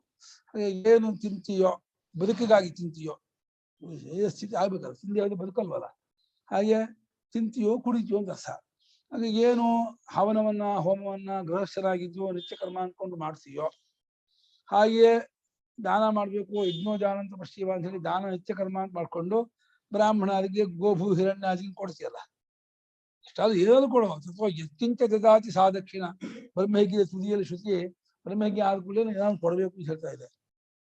ಬ್ರಹ್ಮಯಜ್ಞ ಮಾಡ್ಕೂಡ್ಲೇನೆ ಒಂದು 10 ರೂಪಾಯಿ ಒಂದು ಲೋಟ ಕಾಫಿ ಕುಡಿಯೋಷ್ಟಾದ್ರೂ ಕೊಡು, 10 ರೂಪಾಯಿ ಕೊಡು, 15 ರೂಪಾಯಿ ಕೊಡು, ಏನು ಕೊಡೋದಿಲ್ಲ. ಕೊಡೋದು ಅನ್ನೋದು ಇದೆಯಲ್ಲ, ತನ್ನ ಅಂದ್ರೆ ಅಭಿಮಾನ ಬಿಟ್ಕೊಳ್ಳೋದು ಮಾರ್ಗ ಇದೆ. ಈ ಸಂಗ್ರಹ ಇದೆಯಲ್ಲ, ಈ ಅಭಿಮಾನ ನಾನು ಭಾಳ ಬಿಗಿಸ್ಕೊಳ್ತಾರೆ, ತುಂಬಾ ಗಟ್ಟಿಯಾಗತ್ತೆ. ತ್ಯಾಗದಿಂದ ಅಹಂಕಾರ ಸಮೇತ ತೊಲಗಿ ಹೋಗುತ್ತೆ. ಕೊಡ್ತಾ ಕೊಡ್ತಾ ಕೊಡ್ತಾ ನಂದಲ್ಲ ನಂದಲ್ಲ ನಂದಲ್ಲ ಅಂದ್ಬಿಟ್ರೆ ನಾನು ಇಲ್ಲ, ನಾನು ಅನ್ನೋದು ತೋರಿಕೆ ಅಂತ ಗೊತ್ತಾಗುತ್ತೆ. ಹಿರಣ್ಯ ಅನ್ನಾದಿ ಬ್ರಾಹ್ಮಣರಿಗೆ ಏನ್ ಕೊಡ್ತೀಯೋ, ಏನ್ ತಪಸ್ಸನ್ನು ಮಾಡ್ತೀಯೋ, ತಪಸ್ಸಲ್ಲಿ ಕೃಷ್ಣಾಂದ್ರಾಣಾದಿಗಳು ಇರ್ಬೋದು, ಅದೇ ಇಂದ್ರಿಯ ನಿಗ್ರಹ ರೂಪದ ತಪಸ್ಸು ಇರ್ಬೋದು. ಮನಸ್ಸಶ್ಚೇಂದ್ರಿಯಾಣಾಂಚ ಏಕಾಗ್ರಂ ಪರಮಂತಪಃ. ಮನುಸ್ಮೃತಿಯಲ್ಲಿ ಮನಸ್ಸನ್ನು ಇಂದ್ರಿಯವನ್ನು ನಿಗ್ರಹ ಮಾಡಿ ಏಕಾಗ್ರತೆಯಿಂದ ಆತ್ಮನಲ್ಲಿಯೇ ನಿಲ್ಲಿಸುವ ಪ್ರಯತ್ನ ಇದೆಯಲ್ಲ, ನಿಧಿಧ್ಯಾಸ ಬರುವುದು, ಅದು ಭಗವಂತನ ನಲ್ಲಿ ನಡೆಯೋದು. ಇನ್ನು ಉಪವಾಸ ಪ್ರಧಾನ ತಪಸ್ಸು, ಸ್ವಾಧ್ಯಾಯ ತಪಸ್ಸು, ಹಿರಣ್ಯ ಗರ್ಭ ಉಪಾಸನಾ ರೂಪ ತಪಸ್ಸು, ಏನ್ ಬೇಕಾದ್ರೂ ಮಾಡ್ಬೋದು. ತಪಸ್ಸಲ್ಲಿ ಅನೇಕ ತರಹ ಇದೆ. ಅದೆಲ್ಲವನ್ನು ಹೇ ಕೌಂತೆಯ ಕುರುಷ್ವ ಮದರ್ಪಣೆ, ನನಗೆ ಅರ್ಪಣೆ ಮಾಡುವುದು. ಇಲ್ಲಿ ಅರ್ಪಣೆ ಮಾಡುವುದು ಅವನ ಕಡೆಯಿಂದ ವಿಧಿ. ವಸ್ತುಸ್ಥಿತಿ ಅರ್ಪಿತವಾಗ್ತಾನೆ ಇದೆ, ಅವನಿಗೆ ಹೋಗ್ತಿರೋದು, ಅವನೇ ಆಗಿರೋದು. ಆ ಕ್ರಿಯೆಯೂ ಕ್ರಿಯಾ ಸಾಧನವೂ ಫಲವೂ ಅವನೇ ಆಗಿದ್ದಾನೆ. ಹಾಗಾದ್ರಿಂದ ಅವನು ಅರ್ಪಣೆ ಮಾಡುವಂತ ಹೊಸದಾಗಿ ಹೇಳ್ತಾ ಇದ್ದಾನು ಅಂತ ಅನ್ಸುತ್ತೆ. ಅದು ವಸ್ತುಸ್ಥಿತಿಯನ್ನೇ ಅವನು ಹೇಳ್ತಿರೋದು. ಅರ್ಪಿತವಾಗ್ತಾ ಇದೆ ಕಣೋ, ನನಗೇ ಸೇರ್ತಿರೋದು, ನಾನೇ ಆಗಿರೋದು, ನನ್ನಿಂದಲೇ ಉಂಟಾಗಿರೋದು, ನನಗೆ ಬೇರೆ ಅಲ್ಲ. ಅದನ್ನ ನೀನು ತಿಳ್ಕೊಳಕ್ ಮುಂಚೆ ಗೊತ್ತಾಗಲಿಲ್ಲ ಅಂದ್ರೆ ಅರ್ಪಣೆ ಮಾಡೋದ್ರ ಮೂಲಕ ಆದ್ರೂ ಕಾಲಕ್ಕೆ ಬೇರೆ ಗೊತ್ತು ಮಾಡ್ಕೋ ಅಂತ ಇದ್ದಾರೆ. ಮುಂಚೆ ಅರ್ಪಣೆ ಮಾಡೋದು ಅಭ್ಯಾಸ ಮಾಡ್ಕೊ. ಹೋಗ್ತಾ ಹೋಗ್ತಾ ಹೋಗ್ತಾ ಓ ಅರ್ಪಣೆ ಮಾಡೋದು ಏನೂ ಇಲ್ಲ, ಅರ್ಪಿತವೇ ಆಗಿದೆ, ನಂದು ಅಂದ್ಕೊಂಡಿದ್ದೆ, ಅದನ್ನ ಬಿಟ್ಕೊಂಡೆ ಗೊತ್ತಾಗ. ಜ್ಞಾನಪ್ರಸನ್ನ ಅಂದ್ರು ಯೋಗಕ್ಷೇಮ ವಹಾಮ್ಯಹಂ ಅಂತ ಹೇಳಿ ಅವಂದು ಒಂದಲ್ಲ, ಭಗವಂತ ಸುಳ್ಳು ಹೇಳ್ಬಿಟ್ಟ ಅಂದ್ರು. ಯಾಕೆ ಅಂದೆ, ಅಲ್ಲ ಎಲ್ಲ ಯೋಗಕ್ಷೇಮವನ್ನು ಅವನೇ ನೋಡ್ತಿರ್ಬೇಕಾದ್ರೆ ಇವನು ಯೋಗಕ್ಷೇಮ ನಾವಂತ ಯಾಕೆ ಹಾಗೆ ಕಲುಷಿತ. ಹೌದು, ಇವನು ಅದನ್ನ ಗುರ್ತಿಸ್ಕೊಳ್ತಾನೆ, ನನ್ನ ಯೋಗಕ್ಷೇಮ ಅವನಿಂದ. ಅವ್ರಿಗೆ ಗೊತ್ತಿಲ್ಲ, ಲೋಕದವರಿಗೆ ಯೋಗಕ್ಷೇಮ ಭಗವಂತ ನೋಡ್ಕೋತಾ ಇದ್ದೀನಿ, ಲೋಕದವ್ರಿಗೆ ಗೊತ್ತಿಲ್ಲ, ನಾನ್ ನೋಡ್ಕೋತೀನಿ ಅವ್ರು ಅಂದ್ಕೊಂಡಿದ್ದಾರೆ. ವಿಜ್ಞಾನದಿಂದ ಎಲ್ಲರ ಯೋಗಕ್ಷೇಮನು ನೀನೇ ಜನ ಹೊಲಿಸ್ಬೋದು ಅಂತ ಅದೇ ಟಿಪ್ಪಣಿ ಹಾಕಿದ್ದು ಭಾಷೆಗಾರರು. ಪ್ರಪಂಚದ ಎಲ್ಲರ ಯೋಗಕ್ಷೇಮ ನೋಡ್ಕೊಳ್ತಿರೋದು ಭಗವಂತನೇ. ಭಗವಂತನಲ್ಲಿ ಇನ್ನೊಬ್ಬರು ಇಲ್ಲೇ ಇಲ್ಲ ಜಗತ್ತಲ್ಲಿ, ಒಂದೇ ಚೇತನ ಇರೋದು. ನಾನು ಚೇತನ ಇಷ್ಟದೆ, ಎರಡು ಚೇತನ ಇಲ್ಲ. ಚೇತನಾಧಿಷ್ಠಿತವಾಗಿಯೇ, ಚೇತನಾಧೀನವಾಗಿಯೇ, ಚೇತನಕ್ಕಾಗಿ ನಡೀತಾ ಇರೋದು. ಅಧಿಷ್ಠಿತವಾಗಿಯೂ ಚೇತನಾಧಿಷ್ಠಿತವಾಗಿ, ಮತ್ತು ಚೇತನ ಅಧೀನವಾಗಿ, ಮತ್ತು ಚೇತನ ಉದ್ದೇಶವಾಗಿ. ಅದಕ್ಕಾಗಿ ನೋಡಿದ್ರೆ ಅದೆಲ್ಲ ಭಗವಂತನಿಗೆ ನಡೆಯುತ್ತೆ. ಎಲ್ಲರೂ ಬ್ರಹ್ಮಜ್ಞ ಮಾಡೋದು ಎಲ್ಲ ಅಂದ್ರೆ ಅಲ್ಲಿ ಸೊತ್ತಿರೋರಲ್ಲ ಅಂತ. ನನ್ನ ಏನೂ ಇಲ್ಲ ಅಂದ್ರೆ ಕೊಡ್ಬೇಕಾಗಿಲ್ಲ. ನನ್ನ ಏನೋ ಇದೆ ಅಂದ್ರೆ ನಿನ್ನದಾಗಿ ಕೊಡ್ಬೇಕು. ನಾನು ಏನು ಇಟ್ಕೊಂಡೇ ಇಲ್ಲ ಅಂದ್ರೆ ಆಯ್ತು. ಅಪ್ಯಪಹ ತತ್ಪಿತ ಯಜ್ಞ ಸಂತಿದೆ ಅಪ್ಯಪಹ, ನೀರಲ್ಲೇ ಕೊಡೋ ಪಿತೃಜ್ಞ ಆಯ್ತು ಅಂತ ಹೇಳ್ತಾರೆ.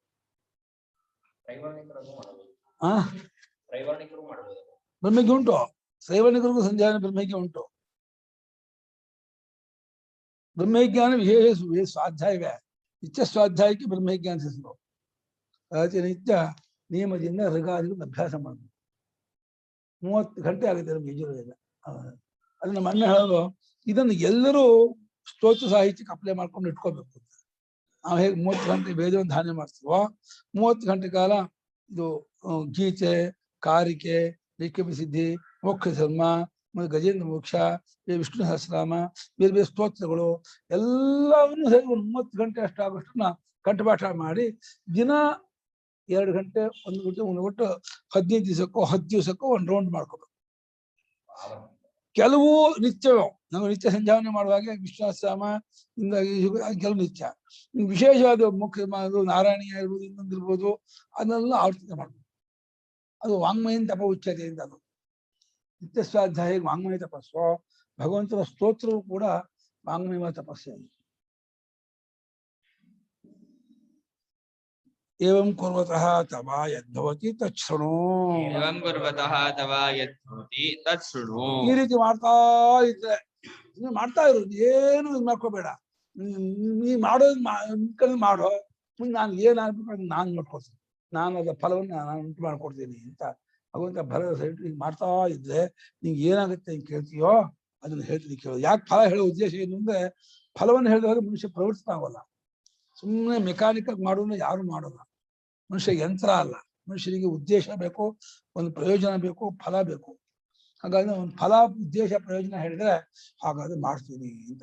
ಏನು ಅವನು ವಿಮುಕ್ತ ಆಗ್ಬಿಡ್ತಾನೆ, ಶುಭಾಶುಭಗೊಂದಲೇ ಬಿಡುಗಡೆ ಹೊಂದ್ಬಿಡ್ತಾನಂತೆ.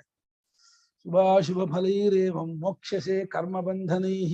ಶುಭಾಶುಭ ಫಲೈರೇವಂ ಮೋಕ್ಷಸೆ ಕರ್ಮಬಂಧನೈಃ. ಸಂನ್ಯಾಸಯೋಗಯುಕ್ತಾತ್ಮ ವಿಮುಕ್ತೋ ಮಾಮುಪೈಷ್ಯಸಿ. ಸಂನ್ಯಾಸಯೋಗಯುಕ್ತಾತ್ಮ ವಿಮುಕ್ತೋ ಮಾಮುಪೈಷ್ಯಸಿ. ಶುಭಾಶುಭ ಫಲೈರೇವಂ ಮೋಕ್ಷಸೆ ಕರ್ಮಬಂಧನೈಃ. ಸಂನ್ಯಾಸಯೋಗಯುಕ್ತಾತ್ಮ ವಿಮುಕ್ತೋ ಮಾಮುಪೈಷ್ಯಸಿ. ಶುಭಾಶುಭ ಫಲೈಃ ಏವಂ ಮೋಕ್ಷ್ಯಸೆ ಕರ್ಮಬಂಧನೈಃ. ಸಂನ್ಯಾಸಯೋಗಯುಕ್ತಾತ್ಮ ವಿಮುಕ್ತಃ ಮಾಂ ಉಪೈಷ್ಯಸಿ. ಶುಭಾಶುಭಗಳೆಂಬ ಫಲ,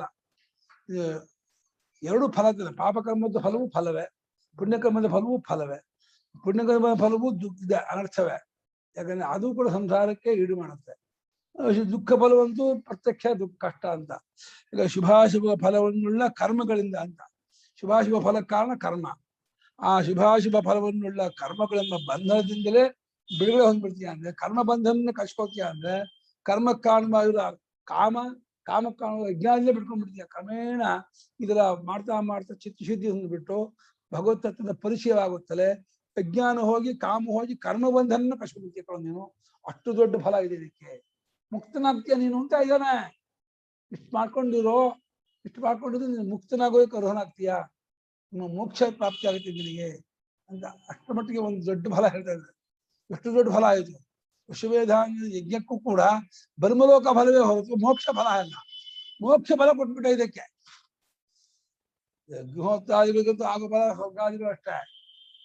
ಇದಕ್ಕೂ ಇನ್ನೂ ದೊಡ್ಡ ಫಲ, ಮೋಕ್ಷ ಫಲ. ಕೃತಾರ್ಥನಾಗ್ಬಿಡ್ತೀಯ, ಜನ್ಮವೇ ಸಾರ್ಥಕವಾಗ್ಬಿಡುತ್ತೆ. ಇದಕ್ಕೆ ಸನ್ಯಾಸ ಮತ್ತು ಯೋಗ ಅನ್ನೋ ಎರಡರಿಂದ ಕೂಡಿಕೊಂಡವನಾಗಿ ಇಂದ್ರು. ಸನ್ಯಾಸ ಅಂತ ಶಬ್ದಕ್ಕರ್ಥ ಅಂತಃಕರಣವನ್ನ ಪೂರ್ತಿ ಪರಮಾತ್ಮನ ನೆಲೆಸೋದ ಒಂದು ಇದು, ಎಲ್ಲವನ್ನು ಬಿಟ್ಕೊಳ್ಳೋದು. ಯೋಗ ಅಂದ್ರೆ ಕೂಡ್ಕೊಳ್ಳೋದು, ಸನ್ಯಾಸ ಅಂದ್ರೆ ಎಲ್ಲವನ್ನು ಬಿಡೋದು. ಭಾಷೆಗೆ ಬರೀತಾರೆ ಸನ್ಯಾಸ.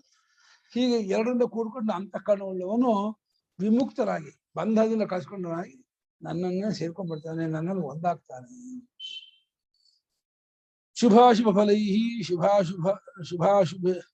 ಶುಭಾಶುಭೇ ಇಷ್ಟಾನಿಷ್ಟೇ ಫಲೇ ಯೇಷಾಂ ತಾನಿ ಶುಭಾಶುಭ ಫಲಾನಿ ಕರ್ಮಾಣಿ. ಶುಭಾಶುಭ ಫಲೈಃ ಶುಭಾಶುಭೇ ಇಷ್ಟಾನಿಷ್ಟೇ ಫಲೇ ಯೇಷಾಂ ತಾನಿ ಶುಭಾಶುಭ ಫಲಾನಿ ಕರ್ಮಾಣಿ. ಶುಭಾಶುಭ ಫಲೈ ಕರ್ಮಬಂಧನೈಃ. ತೈಃ ಶುಭಾಶುಭ ಫಲೈಃ ಕರ್ಮಬಂಧನೈಃ. ಕರ್ಮಾಣ್ಯೇವ ಬಂಧನಾನಿ ತೈಃ ಕರ್ಮಬಂಧನೈಃ. ಕರ್ಮಾಣ್ಯೇವ ಬಂಧನಾನಿ ತೈಃ ಕರ್ಮಬಂಧನ. ಏವಂ ಮದರ್ಪಣಂ ಕುರ್ವನ್ ಮೋಕ್ಷ್ಯಸೆ. ಏವಂ ಮದರ್ಪಣಂ ಕುರ್ವನ್ ಮೋಕ್ಷ್ಯಸೆ. ಶುಭಾಶುಭಗಳ ಫಲಗಳಿಂದ ಅಂದ್ರೆ ಶುಭಾಶುಭಗಳೇ ಒಳ್ಳೆಯದು ಕೆಟ್ಟದ್ದು, ಅಶುಭ ಅಂದ್ರೆ ಕೆಟ್ಟದ್ದು, ಶುಭ ಇವು ಕೂಡ ಕಲ್ಪನೆಯ. ಯಾವ್ದು ಕೆಟ್ಟದ್ದು ಯಾವ್ದು ಒಳ್ಳೇದು ಅಂತ ಭಾಗ ಮಾಡಕ್ಕೆ ಆಗಲ್ಲ. ಒಂದು ಹೋಲಿಕೆಯಿಂದ ಕೆಟ್ಟದ್ದು ಅನ್ಕೋಬೇಕೆ ಹೊರತು ಎಷ್ಟೋ ಸಂದರ್ಭದಲ್ಲಿ ನಮ್ಮಿವರು ಶಾಂತಮೂರ್ತಿ ಅಂತ ಅವನ ಭಾವನೆ ಅಂತ. ಮಗ ಸತ್ತೋಗ್ಬಿಟ್ಟಲ್ಲಿ ಏನು ಗೋಸ್ವಾಮಿ ಒಳ್ಳೇದಾಯ್ತು ಹೋಗಿದ್ದು ಏನ್ ಹಿಂಗಂತೀರ ಅಂತ. ಅಯ್ಯೋ ಅವನ ಪಾಪರ ಬಿಟ್ಟಿದ್ದೆ, ಅವನಿಗೆ ಮಹಾಪುರುಕ ಮಹಾ ವ್ಯಭಿಚಾರಿ ಮಹಾ ದ್ರವ್ಯಾಸಿ. ಅವನಿಗೆ ದಿನ ನಾನು 2,000 ರೂಪಾಯಿ ಕೊಡ್ಬೇಕಾಗಿತ್ತು ಅಂತ. ಇವನು ಹೋಗಿ ಒಳ್ಳೇದು ಭಗವಂತ ನಂಗೆ ಕೇಳ್ಕೊತಿದ್ದೆ ದೇವ್ರನ್ನ ಮಗನ್ ಕಳ್ಕೊಂಬಿಡಪ್ಪ ಅಂತ ಹಾಕೋದಂಗೆ ಅಂತ ಕೇಳ್ಕೋದು ಒಳ್ಳೇದಾಯ್ತು. ಮಗ ಸತ್ತು ದುಃಖ ಅಂದ್ರೆ ಮಗ ಸತ್ತು ಒಳ್ಳೇದು ಅಂತ ಇನ್ನು ಯಾವ ರೀತಿ ನನ್ನ ವೆರಿಫೈ ಮಾಡ್ತೀರಾ ಕೆಟ್ಟದು ಒಳ್ಳೇದು ಅಂತ. ಅವರ ಇದು ಸ್ಕೇಲು ಹೀಗಿದ್ದೆ ಒಳ್ಳೇದು ಹೀಗಿದೆ ಕೆಟ್ಟದು ನಾ ಮಾಡ್ಕೊಂಡ್ರು ಯಾಕೆ ಗೊತ್ತಿಲ್ಲ. ಶಾಸ್ತ್ರೀಯ ಆ ಶಾಸ್ತ್ರನೇ ಸ್ಕೇಲ್. ಹೌದು ಕರ್ಮ ವಿಚಾರ ಹೌದು ಶಾಸ್ತ್ರನೇ ಸ್ಕೇಲ್. ಶಾಸ್ತ್ರ ಯಾವುದು ಅದರ ಫಲವೂ ಸೇರಿಸ್ಕೊಂಡಿದ್ಯಲ್ಲ ಇಷ್ಟಾರಷ್ಟೇ ಫಲೇಚ್ಛ ಫಲವೂ ಉಂಟು. ಇಷ್ಟಾರಷ್ಟು ಕರ್ಮಗಳು ಫಲಗಳು. ಶಾಸ್ತ್ರೀಯ ಕರ್ಮ ಶುಭ ಕರ್ಮ, ಶಾಸ್ತ್ರ ನಿಂದ ಕರ್ಮ ಅಶುಭ ಕರ್ಮ, ಅದರಿಂದ ಆಗುವ ಫಲ ಶುಭಾಶುಭ ಫಲಗಳು. ಅದ್ರ ತಂದೆ ಹಂಗ್ ಹೇಳಕ್ಕೆ ತುಂಬಾ ಮನ್ಸು ನೋವು ಇರ್ಬೇಕು ಅಂದ್ರು ಅಲ್ಲ ಅಲ್ಲ ಬದುಕಿದಾಗ ಅಷ್ಟು ನೊಂದ್ಕೊಂಡಿದ್ದಾರೆ ಅವರು. ಅವ್ರು ಬದುಕಿದಾಗ ಅಷ್ಟು ನೊಂದ್ಕೊಂಡು ಕೇಳ್ಕೊಂಡ್ಬಿಟ್ಟೆ ದೇವ್ರ ತಾಂದವ್ರು. ದೇವ್ರ ತರ ಕೇಳ್ಕೊಂಡ್ಬಿಟ್ಟೆ ನೀನ್ ಕರ್ಕೊಂಡ್ಬಿಡು ಈ ಮಗ ನಂಗೆ ಬೇಡ ಇವನನ್ನ ಕರ್ಕೊಂಡ್ಬಿಡು ತಂದೆ ಎಂದು. ಅಂದ್ರೆ ಎಷ್ಟು ತಂದೆಗೆ ಇದ್ ಮಾಡಿದಾನೆ ಅವನು. ನೆಮ್ಮದಿ ಆಯ್ತು ಹೋದ್ಮೇಲೆ ಅಂದ್ರು. ಅಕ್ಷಟ ಹೋಗ್ಬಿಟ್ಟ ಅವನು.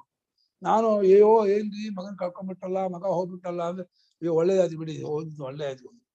ಏನ್ ಹೀಗೆ ಹೇಳ್ತಾರಲ್ಲಪ್ಪ ನನಗೆ ಆಶ್ಚರ್ಯ ಆಗ್ಬಿಟ್ಟು ಹೀಗೂ ಹೇಳೋರು ಇದಾರ ಅಂತ ಪ್ರಪಂಚದಲ್ಲಿ. ಆ ಮಗನನ್ನು ಕೂಡ ಹೋದ್ರೆ ಒಳ್ಳೇದಾಯ್ತು ಅನ್ನುವಂಥ ಇದಕ್ಕೆ ಎಷ್ಟು ನೊಂದ್ಕೊಂಡಿರ್ಬೇಡ ಆ ತಂದೆ ಆ ಮಗನಿಂದ ಅಂತ. ಇಷ್ಟಾನಿಷ್ಟಗಳೇ ಫಲಗಳು. ಯಾವ ಕರ್ಮಗಳಿಗೋ ಆ ಕರ್ಮಗಳು ಶುಭಾಶುಭ ಫಲವನ್ನುಳ್ಳ ಕರ್ಮಗಳು. ಆ ಶುಭಾಶುಭಗಳ ಫಲಗಳಿಂದ ಕೂಡಿದ್ದಾರೆ ಕರ್ಮ ಬಂಧನದಿಂದಲೇ. ಕರ್ಮಗಳೇ ಬಂಧನಗಳು. ಮಾಡ್ಬೇಕು ಅನ್ನೋದೇ ಒಂದು ಕೈದು ಕಟ್ಪಾಡು ಮಾಡ್ಲೇಬೇಕು ಅಂತ ಅಂದ್ಬಿಟ್ರೆ ಒಂದ್ ರೀತಿ ಬೈಂಡಿಂಗ್ ಆಯ್ತು, ಕಟ್ಪಾಡಾಯ್ತು. ಮಾಡ್ಬೇಕು ಸ್ವಾತಂತ್ರ್ಯವೇ ಇಲ್ಲ, ಮಾಡದೇ ಇರಕ್ ಆಗೋದೇ ಇಲ್ಲ ಅಂದ್ರೆ ಕಷ್ಟ ಅದು. ಇವತ್ತು ಅಡ್ಗೆ ಮಾಡ್ಲೇಬೇಕು, ಇಷ್ಟು ಜನಕ್ಕೆ ಮಾಡ್ಲೇಬೇಕು, ಅಡ್ಗೆ ಮಾಡಿದ್ಮೇಲೆ ಅಷ್ಟನ್ನು ಕ್ಲೀನ್ ಮಾಡ್ಬೇಕು, ಗೋಮೆ ಹಾಸ್ಕೋಬೇಕು, ಪಾತ್ರೆ ಎಲ್ಲ ತೊಳಿಬೇಕು. ಇದೇಂತ ಗ್ರಹಚಾರ ಯಾರಿಗೂ ಗೊತ್ತಿಲ್ಲ. ಹೋಗಮ್ಮ ರಾಯ ಬೇಕಾದ್ರೆ ಹೋಟ್ಲ್ ಹೋಗ್ಲಿ ಇಲ್ಲ ತಿಳ್ಕೊಳ್ಳಿ, ನಾನೇನು ಮಾಡ್ಕೊಳ್ಳಿ ಹಂಗೇನು ಆಗಲ್ಲ, ಹೋಟ್ಲ್ ಹೋಗ್ತಿರ್ತಾರೆ. ಅರಪುಣ್ಯ ಹಾಕಿ ಮಾಡ್ಬೋದು, ಆ ವಿಷಯ ಬೇರೆ. ಒಂದ್ ದಿವಸ ಅಲ್ಲ 2 ದಿವಸ ದಿನ ಈಗ ರೆಸ್ಟ್ರಿಕ್ಟ್ ಮಾಡಿದ್ರೆ ಯಾರಿಗಾಗುತ್ತೆ? ಯಾವನು ಕೇಳಲ್ಲ. ಮನುಷ್ಯರಿಗೆ ಬಂಧನ ಕಷ್ಟ ಯಾರಿಗೂ ಇಷ್ಟ ಆಗಲ್ಲ. ಮಾಭೂದಣ್ವಪಿ ಮೇ ದುಃಖಂ ಅಂತ. ನಂಗೆ ಕಿಂಚಿತ್ತು ದುಃಖ ಬೇಡ, ಕಷ್ಟವೂ ಬೇಡ.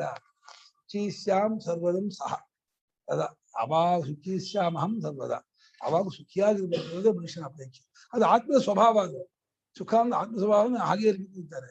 ದುಃಖ ಕಷ್ಟ ಯಾರಿಗೂ ಸ್ವಭಾವ ಅಲ್ಲ, ಯಾರಿಗೂ ಇಷ್ಟವಾಗಲ್ಲ, ಬೇಡ ಅದು.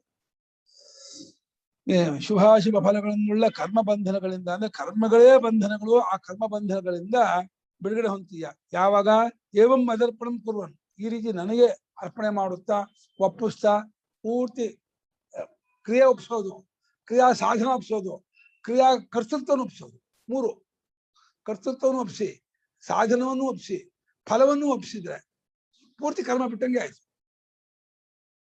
ಕರ್ತೃತ್ವವೇ ಮೂಲ. ಕರ್ತೃತ್ವವು ನಂದು ನಿಜ ಇಲ್ಲ, ನಾನು ನಿಜ ಕರ್ತೃ ಅಲ್ಲ, ನನಗೆ ಕರ್ತೃತ್ವವನ್ನು ಕೊಟ್ಟವು ನೀನೆ, ನಿನ್ನೆ ಕರ್ತೃತ್ವ ಕರ್ತೃತ್ವ ಸಮೇತ ಒಪ್ಪಿಸ್ಬೇಕು. ಸ್ವಯಂ ಸನ್ಯಾಸ ಯೋಗೋ ನಾಮ. ಸ್ವಯಂ ಸನ್ಯಾಸ ಯೋಗೋ ನಾಮ. ಇದಕ್ಕೆ ಸನ್ಯಾಸ ಯೋಗ ಅಂತ ಇದ್ದಾರೆ ಭಾಷಿಕರು. ಇದೇ ಸನ್ಯಾಸ ಯೋಗ. ಹೇಗೆ ಅಂದ್ರೆ ಸನ್ಯಾಸಶ್ಚ ಅಸು ಮತ್ಸಮರ್ಪಣತೆಯ. ಸನ್ಯಾಸಶ್ಚ ಅಸೌ ಮತ್ಸಮರ್ಪಣತೆಯ. ಕರ್ಮತ್ವಾದ್ ಯೋಗಶ್ಚ ಅಸೌ ಇತಿ. ಕರ್ಮತ್ವಾದ್ ಯೋಗಶ್ಚ ಅಸೌ ಇತಿ. ನನಗೆ ಸಮರ್ಪಣೆ ಮಾಡೋದ್ರಿಂದ ಸನ್ಯಾಸವಾಯಿತು, ಮತ್ತೆ ಯೋಗವಾಗಿ ಮಾಡೋದ್ರಿಂದ ಕರ್ಮವು ಕ್ರಿಯೆ ಮಾಡ್ತಾ ಇರೋದ್ರಿಂದ ಯೋಗವಾಯಿತು. ಕರ್ಮವಾದ್ರಿಂದ ಕರ್ಮ ಯೋಗವಾಯಿತು. ಆ ಮಾಡಿದ ಕರ್ಮವನ್ನು ನಂಗೆ ಸಮರ್ಪಣೆ ಮಾಡೋದ್ರಿಂದ ಸನ್ಯಾಸವಾಯಿತು. ಸನ್ಯಾಸದಲ್ಲಿ ಅದೇ ತಾನೆ, ನಂದಲ್ಲ, ನಾನಿಲ್ಲ, ನಂದಲ್ಲ ಅಂತ ಅನ್ಕೊಳ್ಳೋದು ಸನ್ಯಾಸ. ಎಲ್ಲವನ್ನು ಒಪ್ಪಿಸೋದು ಬಿಡೋದು ಸನ್ಯಾಸ. ಎಲ್ಲ ಒಪ್ಪಿಸ್ಬಿಟ್ಟ, ನಂದು ಯಾವುದು ಅಲ್ಲ ಅಂದ್ಬಿಟ್ಟ.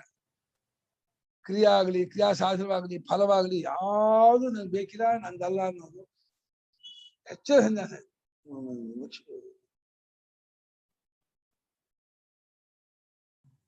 ಈಶ್ವರಾರ್ಪಣೆ ಕರ್ಮಯೋಗದಲ್ಲೇ ಬಂದ್ಬಿಡುತ್ತಲ್ಲ. ಅಯ್ಯೋ ಈಶ್ವರ ಬರೀ ಹೊರಗಿನ ಕ್ರಿಯಾ ಫಲ ಅಷ್ಟೇ. ಇಲ್ಲಿ ಸನ್ಯಾಸ ಯೋಗ ಅನ್ನುವಾಗ ಕರ್ತೃತ್ವ ಸಮೇತ ಬಿಡ್ತು ಅಂತ ಹೇಳ್ತಿದ್ದಾರೆ. ಕರ್ತೃತ್ವ, ಕ್ರಿಯೆ, ಕ್ರಿಯಾಫಲ, ಸಾಧನ ಅಷ್ಟನ್ನು ಒಪ್ಸೋದು. ಕ್ರಿಯಾ ಮಾತ್ರವನ್ನು ಒಪ್ಸೋದು ಕರ್ಮಯೋಗ. ಕ್ರಿಯಾಫಲವನ್ನ ಅಹಂಕಾರ ಸಮೇತವಾಗಿ ಒಪ್ಸುವಂತಹ ಮೇಲ್ಮಟ್ಟ ಇದು. ಹೀಗೆ ಮತ್ಸಮರ್ಪಣತೆಯ ಸನ್ಯಾಸ ಅಂದ್ಬಿಟ್ಟ. ನನಗೆ ಸಮರ್ಪಣೆ ಮಾಡಿಬಿಟ್ಟಿದ್ದರಿಂದ ಸನ್ಯಾಸಿಗಳು ಏನ್ ಮಾಡ್ತಾರೆ, ಎಲ್ಲವನ್ನು ಸಮರ್ಪಣೆ ಮಾಡ್ಬಿಡ್ತಾರೆ. ನಂದಲ್ಲ ಅಂದೆಲ್ಲ ಬಿಟ್ಟಾಕ್ತಾರೆ. ಇವನು ಎಲ್ಲವನ್ನು ಬಿಟ್ಟಾಕೋದು ಸನ್ಯಾಸಕ್ಕೂ ಸಮಾನ ಆಯ್ತು. ಕರ್ಮಯೋಗಕ್ಕಿಂತ ಒಂದ್ ಲೆವೆಲ್ ಜಾಸ್ತಿ. ಹೌದು, ಇನ್ನೂ ಒಂದ್ ಮೇಲ್ಮೆಟ್ಟ. ಕರ್ಮಯೋಗ ಆರಂಭದ ಅಂತ ಇದು, ಇದು ಎರಡನೇ ಮತ್ತೆ ಕರ್ಮಯೋಗದಿಂದಲೇ ಬಳಸ್ಕೊಂಡಾಗ ಬರುವಂತ ಫಲ ಇನ್ನೊಂದು. ಅಂದ್ರೆ ಇಲ್ಲಿ ಇನ್ನ ಏನ್ ಬಿಟ್ಟಿದ್ದಾರೆ ಗುರುಗಳೇ? ಕರ್ಮಯೋಗದಲ್ಲಿ ಆಕ್ಷನ್ ಕರ್ಮ ಎಲ್ಲ ನನ್ಗಲ್ಲ ಅಂತ ಬಿಟ್ಬಿಡ್ತಾರೆ. ಕರ್ಮಯೋಗದಲ್ಲಿ ಕರ್ಮ ಮಾಡ್ತಿರ್ತಾನೆ, ಕರ್ತೃತ್ವ ಅಭಿಮಾನ ಇರುತ್ತೆ. ಫಲದಲ್ಲೂ ಸಂಘ ಮಟ್ಟ ಬಿಟ್ಟಿರ್ತಾನೆ. ಅವಾಗ ಇಲ್ಲಿ ಕರ್ತೃತ್ವ ಸಮೇತ ಅಷ್ಟನ್ನು ಸಮರ್ಪಣೆ ಮಾಡ್ಬಿಟ್ಟು ಭಗವಂತನ ಒಪ್ಪಿಸ್ಬಿಟ್ಟು ಮಾಡ್ತಾ ಹೋಗ್ತಾನೆ. ಕರ್ಮಯೋಗದಲ್ಲೇ ಬಿಟ್ಬಿಡ್ತಾರಲ್ವಾ ಆಕ್ಷನ್, ಬರೀ ಪ್ರಸಾದ ಬುದ್ಧಿ ಅಲ್ಲ. ಲಕ್ಷ್ಮಿ ಅವ್ರು ಹೇಳ್ದಂಗೆ ಈಶ್ವರ ಕರ್ಮಯೋಗದಲ್ಲಿ 2 ಹಂತ ಇದೆಯಮ್ಮ. ಕರ್ಮಾನುಷ್ಠಾನ ಮಾಡು ನಾನು ಅಂದ್ಬಿಟ್ಟು ಆ ಕ್ರಿಯಾ ಫಲವನ್ನು ಮಾತ್ರ ಭಗವಂತ ಒಪ್ಪಿಸಿ ಸಂಘ ಬೆಡ್ತಾ ಬಿಟ್ಟಿರೋದು. ಸಂಘತ್ಯಾಗ ಫಲತ್ಯಾಗ ಮಾಡುದು ಅಷ್ಟೇ ಕರ್ಮಯೋಗ. ಸಂಘತ್ಯಾಗ ಫಲತ್ಯಾಗ ಜೊತೆಗೆ ಅಹಂಕಾರ ತ್ಯಾಗ ಪೂರ್ವಕವಾಗಿ ಮಾಡೋದಿದೆಯಲ್ಲ, ಅದು ಇನ್ನೂ ಮೇಲ್ಮಟ್ಟ. ಅದು karma yoga, higher level of karma yoga. Higher level of karma yoga, correct. Karma yoga ಇನ್ನೂ ಮೇಲ್ಮಟ್ಟ. ಅದು ಕ್ರಿಯೆ ಮಾಡ್ತಿದ್ದಾನೆ, ಕರ್ಮವೂ ಇದೆ. ಕರ್ಮಾನುಷ್ಠಾನ ಮಾಡ್ತಾ ಇರೋದ್ರಿಂದ ಕರ್ಮಯೋಗವೂ ಆಯ್ತು, ಸಮರ್ಪಣೆ ಮಾಡಿದ್ರೆ ಸನ್ಯಾಸವೂ ಆಯ್ತು. ಕ್ರಿಯೆಯೂ ಇದೆ, ಸನ್ಯಾಸವೂ ಇದೆ. ಸನ್ಯಾಸ ಯೋಗ ಯುಕ್ತ ಆತ್ಮ. ತೇನ ಸನ್ಯಾಸ ಯೋಗೇನ ಯುಕ್ತ ಆತ್ಮ ಅಂತಃಕರಣಂ. ತೇನ ಸನ್ಯಾಸ ಯೋಗೇನ ಯುಕ್ತ ಆತ್ಮ ಅಂತಃಕರಣಂ. ಯಸ್ಯ ತವ ಸತ್ವಂ ಸನ್ಯಾಸ ಯೋಗ ಯುಕ್ತ ಆತ್ಮ ಸನ್. ಸತ್ವಂ ಸನ್ಯಾಸ ಯೋಗ ಯುಕ್ತ ಆತ್ಮ ಸನ್. ವಿಮುಕ್ತಃ ಕರ್ಮಬಂಧನೈಃ ಜೀವನ್ನೇವ ಪತಿತೇ ಚ ಅಸ್ಮಿನ್ ಶರೀರೇ ಮಾಂ ಉಪಯಿಷ್ಯಸಿ ಆಗಮಿಷ್ಯಸಿ. ಪತಿತೇ ಚ ಅಸ್ಮಿನ್ ಶರೀರೇ ಮಾಂ ಉಪಯಿಷ್ಯಸಿ ಆಗಮಿಷ್ಯಸಿ. ಸಜ್ಜಮುಕ್ತಿಯು ಎರಡು ಹೇಳ್ಬಿಟ್ಟ. ಆ ಸನ್ಯಾಸ ಯೋಗದಿಂದ ಕೂಡಿಕೊಂಡ ಅಂತಃಕರಣ ಉಳ್ಳವನಾಗಿ ಇರುವನು ಯಾವನು, ಆ ನೀನು ಹಾಗಿದ್ದುಕೊಂಡು ನೀನು ಸನ್ಯಾಸ ಯೋಗಯುಕ್ತಾತ್ಮನಾಗಿದ್ದುಕೊಂಡು ಕರ್ಮಬಂಧದಿಂದ ಬಿಡುಗಡೆ ಹೊಂದಿ, ಯಾವಾಗ ಬದುಕಿರುವಾಗಲೇನೆಯೇ, ಸತ್ ಮೇಲೆಲ್ಲ ಬದುಕಿರುವಾಗಲೇನೆಯೇ ಈ ಕರ್ಮವು, ಕರ್ಮ ಸಾಧನವು, ಕರ್ಮ ಫಲವು, ಕರ್ಮ ಕರ್ತೃತ್ವವು ಯಾವುದು ನನಗೆ ಸಂಬಂಧಪಟ್ಟಿಲ್ಲ, ಇದು ಯಾವುದು ನನ್ನ ಸ್ವರೂಪಕ್ಕೆ ಸೇರಿಲ್ಲ, ಇದು ಯಾವುದು ನನ್ನದಲ್ಲ, ನಾನು ಅಲ್ಲ ಅಂತ ಹೇಳಿ ಬಿಟ್ಕೊಂಡು ಪೂರ್ಣವಾಗಿ ಭಗವಂತನಲ್ಲಿ ತನ್ನನ್ನು ಒಪ್ಪಿಸ್ಕೊಂಡು ಇದು ಇದ್ಕೊಂಡವನು ಬದುಕಿರುವಾಗಲೇನೆ ಅವನು ಭಗವಂತನ ಒಂದಾಗ್ತಾನೆ, ಮುಕ್ತ ಆಗ್ಬಿಡ್ತಾನೆ. ಶರೀರ ಬಿದ್ದು ಹೋದ್ಮೇಲೂ ಜನ್ಮಾಂತರಕ್ಕೆ ಹೋಗಲ್ಲ, ಪರಮಾತ್ಮನ ಸೇರ್ಕೊಂಡ್ಬಿಡ್ತಾನೆ. ಪತಿತೇಚ ಅನ್ನೋದು ಹೇಳಿ ಜಾತಕ್ಕೆ ಎಂದ ಪತಿತೇ ಚೀರಿ ಯಾಕೆ ಹೇಳ್ತು ಅಂದ್ರೆ ಜನ್ಮಾಂತರ ಅನುವೃತ್ತಿ ಇಲ್ಲ ಅಂತ ಹೇಳಿ ಕಷ್ಟಕ್ಕೆ. ಈಗ ಉಪಾಸಕರಿಗೆ ಜನ್ಮಾಂತರ ಅನುವೃತ್ತಿ ಇರುತ್ತೆ, ಇವನಿಗೆ ಜನ್ಮಾಂತರದ ಅನುವೃತ್ತಿ ಇಲ್ಲ, ಫಾಲೋ ಆಗೋದು ಅನ್ನೋದಿಲ್ಲ.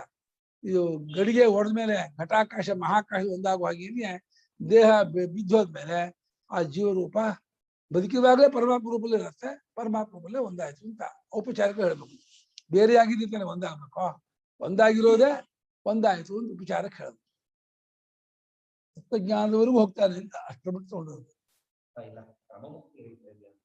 ಜೀವನ್ನೇವ ಒಂದಿದೆಯಲ್ಲ, ಜೀವನ್ನೇವ ಗಮಬಂಧನೀ ಮುಕ್ತ ಇಲ್ಲಿ ಪರಂಪರೆಯಿಂದಾನೇ ಹೇಳ್ತಿದ್ವಿ, ಒಂದು ಪ್ರಸಂಗ ಇದು ಕರ್ಮಯೋಗದ ಪ್ರಸಂಗ ತಾನೇ. ಕರ್ಮಯೋಗದಿಂದ ನೀವು ಸ್ವಾಮಿ ಆಂಟಿಕಲ್ ಬದುಕಿರುವಾಗಲೇ ಕರ್ಮಬಂಧ ಕಟ್ಟುಗಳನ್ನು ಹೊಂದಿ ಶರೀರ ಕಟ್ಟುಗಳಿಂದ ಬಿಡುಗಡೆ ಈ ಶರೀರ ಹೋಗಿದ್ದ ಬಳಿಕ ನನ್ನ ಬಳಿಕ ಇದು ಟಿಪ್ಪಣಿ ಕೊಟ್ಟರು, ಸತ್ತ ಬಳಿಕ ಭಗವತ್ ಪ್ರಾಪ್ತಿಯೇ ಆಗುವುದು. ಅದು ಭಗವತ್ ಪ್ರಾಪ್ತಿಯೇ ಆಗುವುದು ಅಂದ್ರೆ ಬದುಕಿದ್ದಾಗ ಬೇರೆ ಸತ್ತ ಆಗೋದು ಹೊಂದಲ್ವಲ್ಲ ಅಂತ. ಆಮೇಲೆ ಏನು ಸಾಧನೆ ಇಲ್ವಲ್ಲ ಮಾಡಕ್ಕೆ, ಭಗವತ್ ಆಗುತ್ತೆ. ಸತ್ತ ಮೇಲೆ ಭಗವತ್ ಪ್ರಾಪ್ತಿ ಆಗುತ್ತೆ ಅಂತಂದ್ರೆ ಅದಕ್ಕೆ ನೀನು ಸಾಧನೆ ಮಾಡಿ ಆಗ್ತಾನೆ ಅಂತ. ಬದುಕಿರುವಾಗ ಆದ್ರೆ ಸತ್ತ ಆಗ್ಬೇಕು ಅಲ್ಲ. ಇವಾಗ ಇಲ್ಲಿ ಇದು ಪ್ರಸಂಗ ಇವರು ಲಕ್ಷ್ಮಿ ಅಮ್ಮ ಹೇಳ್ದಂಗೆ ಕರ್ಮಯೋಗದ ಪ್ರಸಂಗದ ತರಾನೇ ಇದು. ಕರ್ಮಯೋಗದ ಫಲವನ್ನು ಅಲ್ಲಿಗೂ ತಗೊಂಡೋಗಿದ್ದಾರೆ ಅಂತ. ಕರ್ಮಯೋಗ ಪ್ರಕರಣವನ್ನ ತತ್ವಜ್ಞಾನದವರೆಗೂ ಕರ್ಕೊಂಡು ಹೋಗುತ್ತೆ. ತತ್ವಜ್ಞಾನವಾಗುತ್ತಲೇ ಕರ್ಮಬಂಧ ಬಿಡುಗಡೆ ಹೊಂದ್ಬಿಟ್ಟು ದೇಹ ವಿಜ್ಞಾನ ಒಂದೇ ಆಗ್ತಾನೆ ಅಂತ. ಅಲ್ಲ ಇಲ್ಲ, ಅದೇ ರೀತಿನೇ ಅರ್ಥ ಮಾಡೋದು ವಾಸಿನೋ ಅಂತ. ಹಂಗ ಅರ್ಥ ಮಾಡ್ತೀವಿ. ಅವಾಗ ಏನಾಗುತ್ತೆ, ದೇಹ ಬಿದ್ಮೇಲೆ ಭಗವತ್ ಪ್ರಾಪ್ತಿ ಆಗೋದಕ್ಕೆ ಇನ್ನೇನ್ ಮಾಡ್ದ ಅವನು? ಅಲ್ಲ, ನಡುವೆ ಇದನ್ನ ಕಲ್ಪಿಸ್ಬೇಕು ಅಷ್ಟೇ. ಅಂದ್ರೆ ಭಗವಂತ ಎಲ್ಲ ಇದನ್ನ ಜನ್ಮ ಅಂತಲ್ಲ, ಸಂಕುಚಿತ ಮಾಡ್ದ ಅಂತ.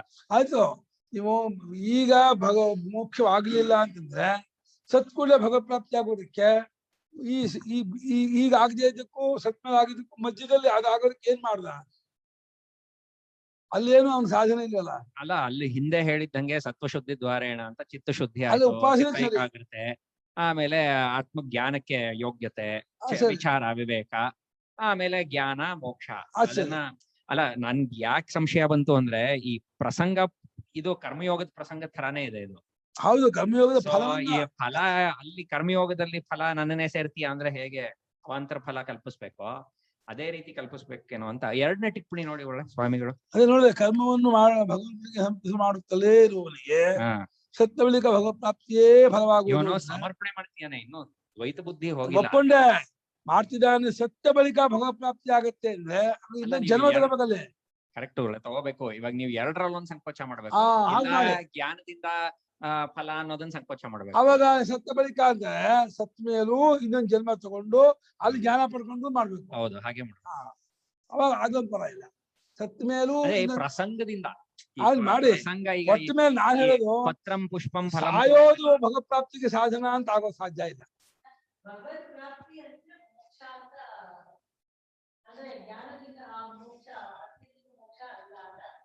ಅಲ್ಲ, ಇಲ್ಲಿ ಜೀವನ್ನೇವ ಕರ್ಮಬಂಧನಿ ಮುಕ್ತ ಅನ್ನೋ ಪೂರ್ತಿ ಮೋಕ್ಷ ಆಗಿಲ್ಲ ಅನ್ಕೋಬೇಕು. ಬದುಕಿರುವಾಗಲೇ ಕರ್ಮಬಂಧನ ಬಿಡುಗಡೆ ಹೊಂದ ಅಂತಂದ್ರೆ ಅಲ್ಲಿವರೆಗೆ ಬಂದ ಅಂತ ಇನ್ನೊಂದು ಸಂಕೋಚ ಮಾಡ್ಕೋಬೇಕು. ಆಮೇಲೆ ಸತ್ತ ಸತ್ ಮೇಲೆ ಇನ್ನೊಂದು ಜನ್ಮ ಬಂತು, ಅಲ್ಲಿ ಜ್ಞಾನ ಮಾಡ್ಕೊಂಡ, ಅಲ್ಲಿ ಮುಕ್ತನಾದ ಮಾಡ್ಬೇಕು.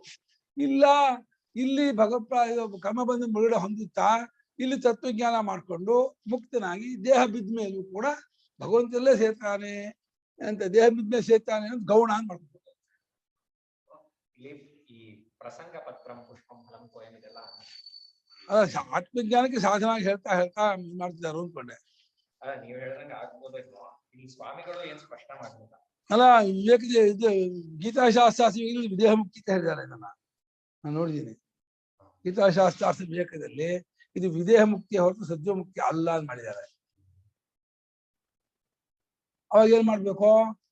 ಮಧ್ಯದಲ್ಲಿ ಇನ್ನೊಂದು ಜನ್ಮ ತಗೊಂಡ್ಬರ್ಬೇಕು ಅವನಿಗೆ ವಿದೇಹ ಮುಕ್ತಿ ಆಗೋದಕ್ಕೆ. ಅಲ್ಲಿ ವಿದೇಹ ಮುಕ್ತಿ ಅಲ್ಲ, ಕ್ರಮಮುಕ್ತಿ. ವಿದೇಹ ಮುಕ್ತಿ ಅಲ್ಲ, ಕ್ರಮಮುಕ್ತಿ. ಇಲ್ಲೇ ಮುಕ್ತಿ ಆಗೋದು ಮುಕ್ತಿ, ಕ್ರಮಮುಕ್ತಿ ತಗೋಬೇಕು. ಕ್ರಮಮುಕ್ತಿ ತಗೋಬೇಕಾದ್ರೆ ಇನ್ನೊಂದು ಜನ್ಮ ಕೊಡ್ಬೇಕು ಅವನಿಗೆ. ಇನ್ನೊಂದು ಜನ್ಮ ಕೊಟ್ರೆ ಅದು ಗೌಡ ಆಗತ್ತೆ. ಇವಾಗ ಕರ್ಮ ಬಂಧದಿಂದ ಬಿಡು ಅಂತ ಹೇಳಿದ್ರೆ ಆಲ್ಮೋಸ್ಟ್ 90% ಆಗಿದ್ದಾನೆ ಅಂತ ಏನೋ ಒಂದು ಸಂಕೋಚ ಮಾಡ್ಕೊಬೇಕು. ಬಲಮಟ್ಟಿಗೆ ಸಮರ್ಪಣೆ ಮಾಡ್ತಿದ್ದ ಸನ್ಯಾಸಿಯಾಗಿ ಕರ್ಮಾನುಷ್ಠಾನ ಮಾಡ್ತಾ ಇದ್ದ ಯೋಗಿಯಾಗಿ ಅದರಿಂದ ಮಾಡ್ತಾ ಕರ್ಮಬಂಧನ ಕಳ್ಸ್ಕೊಂಡು ಆಮೇಲೆ ಉತ್ತಮ ಜನ್ಮ ಪಡ್ಕೊಂಡು ತತ್ವಜ್ಞಾನ ಮಾಡ್ಕೊಂಡು ಮುಕ್ತರಾಗ್ತಾನೆ.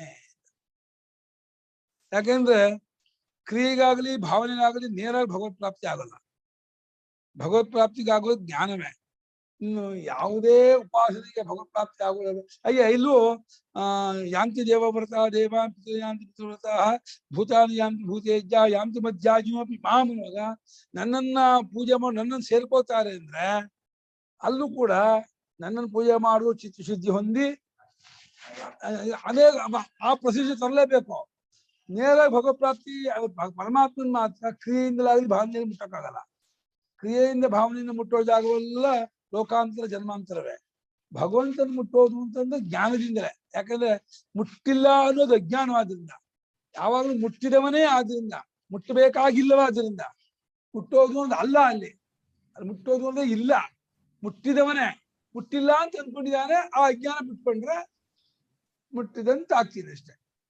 ದೇವ್ರು ಬಂದ್ ಹಿಂಗ್ ಕೈ ಇಟ್ಬಿಟ್ರೆ ಅದು ಅಜ್ಞಾನ ಹಂಗೆ ಹೋಗ್ಬಿಡುತ್ತೆ, ಇನ್ನೇನು ಬೇಕಾಗಿಲ್ಲ. ಚಾಪ್ಟರ್ 12 ಅಲ್ಲಿ ಹಂಗೆ ಅರ್ಥ ಮಾಡ್ಕೋಬೇಕಾಗುತ್ತೆ. ಭಕ್ತಿಯಿಂದ ಆಗುತ್ತೆ ಅಂತಾರಲ್ವಾ. ಸೊ ಒಂದೊಂದ್ಸತಿ ಜ್ಞಾನ ದೇವ್ರೆ ಕೊಟ್ಬಿಡ್ತಾರೆ ಅಂತಾರೆ ಅಲ್ವಾ. ಸೊ ಎಸ್ಯೂಮ್ ಹಂಗೇನೋ ಇದ್ದಿರುತ್ತೆ. ಜ್ಞಾನ ಕೊಡೋದ್ರಿಂದ ಹೀಗೆ ಅಪ್ಪ ಮಗನಿಗೆ ಕೊಡೋ ಹಾಗೆ ಕೈ ಕೊಡೋಕ್ ಬರಲ್ಲ. ಜ್ಞಾನ ಹಂಗೇನೋ ಇಟ್ಬಿಡ್ತಾರೆ ಗುರುಗಳು. ತಲೆ ಮೇಲೆ ಇಟ್ಬಿಟ್ರಿ ಯಾವ ಜ್ಞಾನ ಅಲ್ಲ, ದೇವ್ರ ಹಂಗೆ ಮಾಡ್ತಾರೆ. ಲೈಕ್ ಸಮ್ ಆ ನಾಲೆಡ್ಜ್ ಬಂದ್ಬಿಡುತ್ತೆ ಅವ್ರಿಗೆ, ಅಷ್ಟೂ ಮಾಡಿದವ್ರಿಗೆ. ನಾನು ಆ ಚಾಪ್ಟರ್ ಹಂಗ ಅರ್ಥ ಮಾಡ್ಕೊಂಡು ದೇವ್ರು ಮಾಡ್ತಾನೆ ಅಂದಾಗ್ಲೂ ಗೌಣ ದೇವ್ರ ಬೇರೆನೆ ಅಲ್ಲಲ್ಲ ಮಾಡಕ್ಕೆ. ಅವನು ನಮ್ಮ ಆತ್ಮನಾಗಿರೋದನ್ನ ದೇವನೆಂಬುವನು ಅವನು ಮಾಡ್ತಾನೆ ಅಂದ್ರೆ ಅವನನ್ನು ಕಂಡ್ಕೊಳಕ್ಕೆ ಏನು ಅಡ್ಡಿ ಇದೆಯೋ ಅಡ್ಡಿ ಹೋಗುವ ಕೊಡ್ತಾನೆ, ಬುದ್ಧಿಗೆ ಆ ಶಕ್ತಿ ಕೊಡ್ತಾನೆ, ಏನೋ ಕಲ್ಪಿಸ್ಬೇಕೆ ಹೊರತು ದೇವ್ರಿಗೂ ಮಾಡಕ್ಕಾಗಲ್ಲ. ಏನು ಮಾಡೋದೇ ಅಲ್ಲ ಅವನು. ಮಾಡೋದು ಅನ್ನೋದು ಪರಿಚ್ಛಿನ್ನವೇ, ದ್ವೈತವೇನು. ಈ ಬದುಕಿರುವಾಗಲೇ ಕರ್ಮಬಂಧನ ಕಳ್ಸ್ಕೊಂಡು ಶರೀರ ಬಿಟ್ಟ ಮೇಲೆ ನನ್ನನ್ನೇ ಸೇರ್ತಾನೆ. ಹಾಗಾದ್ರೆ ನಿಮಗೂ ರಾಗದ್ವೇಷ ಇದು ಅಂತ ಆಯ್ತು ಮಾಡ್ತಾನೆ. ರಾಗದ್ವೇಷವಾನ್ ತರ್ಹಿ ಭಗವಾನ್ ಯತಃ ಭಕ್ತಾನ್ ಅನುಗೃಹಾತಿ ನೇಚರಾನಿತಿ. ಭಗವಂತನು ರಾಗದ್ವೇಷ ಉಳ್ಳವನು ಅಂತ ಆದ. ಯಾಕಂದ್ರೆ ತನ್ನ ಭಕ್ತರಿಗೆ ಮಾತ್ರ ಅನುಗ್ರಹ ಮಾಡ್ತಾನೆ, ಬೇರೆ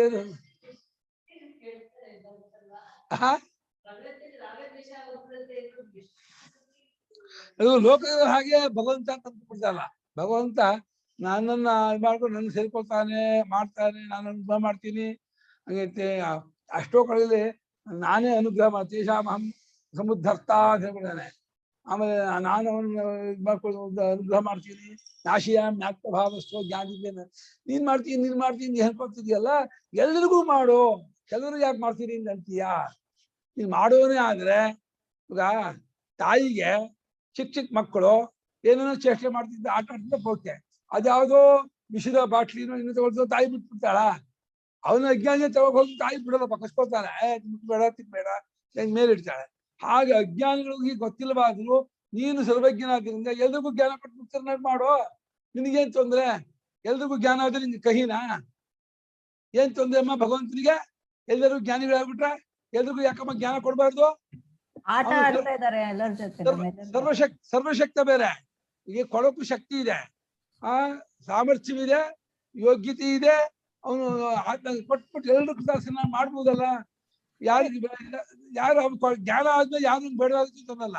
ಮುಂಚೆ ಜ್ಞಾನ ಬೇಡ ಅಂತ ಅನ್ಬಹುದು ನಾವು, ನಂಗೆ ಮನೆ ಮಠನೇ ಬೇಕು, ಹೆಂಡತಿ ಮಕ್ಕಳೇ ಬೇಕು ಅನ್ಬೋದು ನಾವು. ತತ್ವಜ್ಞಾನ ಆದ್ಮೇಲೆ ಅವ್ರು ನಂಗೆ ಇದು ಬೇಡ ಅನ್ನೋಕ್ಕಾಗಲ್ಲ. ಯಾಕಂದ್ರೆ ಇದು ಅದು ಉಳಿಯೋದೇ ಇಲ್ಲ ಜ್ಞಾನ ಆದ್ಮೇಲೆ. ಅದನ್ನ ಮಾಡ್ಬಿಡ್ಬೋದಲ್ಲ ಭಗವಂತ ಎಲ್ರಿಗೂ. ಅಂದ್ರೆ ಹಂಗ್ ಮಾಡಕ್ ಬರಲ್ಲ, ಭಗವಂತ ಮಾಡಕ್ ಬೇರೆ ಅಲ್ಲ. ಇದು ಬಂದಿರೋದೇ ಅಜ್ಞಾನವಾದ್ರಿಂದ, ಬಂದೇ ಇಲ್ಲವಾದ್ರಿಂದ ತೆಗಿಯೋದು ಹೊಂದೋದೇ ಇಲ್ಲ. ಈಗ ನಂಗೆ ಹಲ್ಲಿ ಹೋಗಿದೆ ಅಂತ ಅನ್ಕೊಂಡ್ರೆ ನೀವೇ ಬಿಟ್ಕೋಬೇಕೆ ಹೊರತು ಬೇರೆ ಬಿಡ್ಸಕ್ಕಾಗಲ್ಲಪ್ಪ ಅದನ್ನ. ನಂಗೆ ಸಾರು ಊಟ ಮಾಡ್ಬೇಕಾದ್ರೆ ಏನೋ ಕೊತ್ತಂಬರಿ ಸೊಪ್ಪು ಹೋಗ್ಬಿಡುತ್ತೆ, ಹಲ್ಲಿ ಹೋಯ್ತು ಕಾಣುತ್ತೆ ಅಂತ ಭ್ರಾಂತಿ ಪಟ್ಕೊಂಡು ನಂಗೆ ಹಲ್ಲಿ ಹೋಗ್ಬಿಟ್ಟಿದೆ ಅಂತೇಳಿ ಹೆದ್ಕೊಳ್ತಾ ಇದ್ರೆ ನಿನ್ನ ಹಲ್ಲಿ ನೀನೇ ಇಲ್ಲ ಅಂತ ತಿಳ್ಕೋಬೇಕೆ ಹೊರತು ಬೇರೆ ಹಲ್ಲಿ ತೆಗಕ್ಕಾಗತ್ತಾ? ಅವಾಗ ಏನ್ ಮಾಡ್ಬೇಕು? ಡಾಕ್ಟ್ರು ಒಂದ್ ನಿಜವಾದ ಒಂದು ಹಲ್ಲಿ ಹೊಡೆದು ಸಾಯಿಸಿ ಒಂದ್ ಪಾತ್ರೆಗೆ ಇಟ್ಟು ಇವ್ರಿಗೊಂದು ವಾಂತಿ ಬರೋ ಮಾತ್ರೆ ಕೊಟ್ಟು ಕಣ್ಣು ಬಟ್ಟೆ ಕಟ್ಟಿ ಆ ಪಾತ್ರೆಗೆ ವಾಂತಿ ಮಾಡಿಸಿ ನೋಡಿ ಹಲ್ಲಿ ಬಂತು ತೋರಿಸ್ಬೇಕು. ಹಲ್ಲಿ ಬಂತು ನೀವು ಸಮಾಧಾನ ಮಾಡ್ಕೋಬೇಕು. ಅವಾಗ ನೋಡ್ಬಿಟ್ಟು ಹಲ್ಲಿ ಬಂತು ನೋಡ್ಬಿಟ್ಟು ಸುಳ್ಳು ಹಲ್ಲಿನ ಒಂದು ಹಲ್ಲಿ ಹತ್ಯೆ ಮಾಡ್ಬೇಕು ಅಷ್ಟೇ, ಪಾಪ ಕಟ್ಕೋಬೇಕು.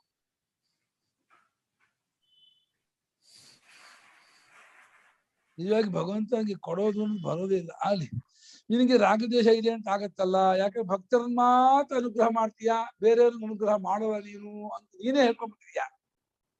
ಹಾಗಾದ್ರಿಂದ ನಿನಗೂ ರಾಗದ್ವೇಷ ಇದೆ ಅಂತ ಆಗತ್ತಲ್ಲ ಅಂದ್ರೆ ತನ್ನ ಹಾಗಲ್ಲ, ಹಾಗಿಲ್ಲ. ಸಮೋಹಂ ಸರ್ವಭೂತೇಷು ನಮೇ ದ್ವೇಷ್ಯೋಸ್ತಿ ನ ಪ್ರಿಯಃ.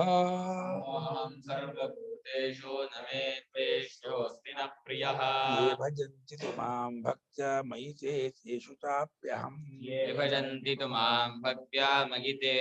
ಚಾಪ್ಯಹಂ.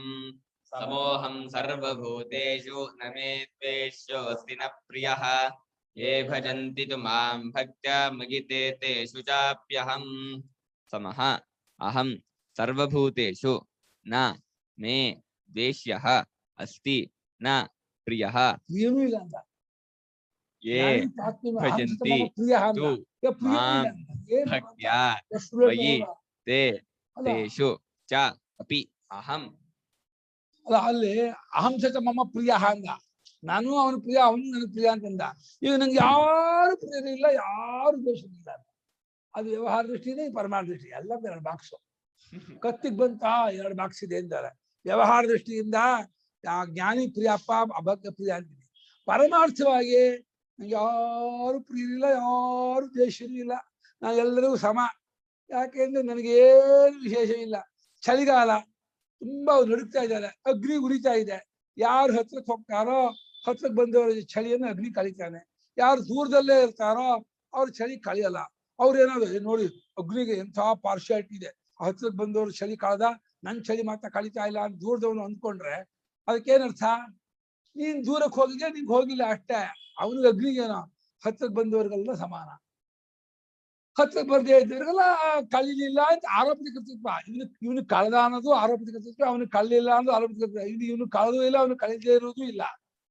ಇವ್ರ ಕಡೆಯಿಂದ ಕಳೆದ ಕಳಲಿಲ್ಲ ಅನ್ನೋದು ಹೊರತು ಅಗ್ನಿ ಕಡೆಯಿಂದ ಕಳೆಯೋದು ಕಳೀದೇ ಇರೋದು ಎರಡೂ ಇಲ್ಲ.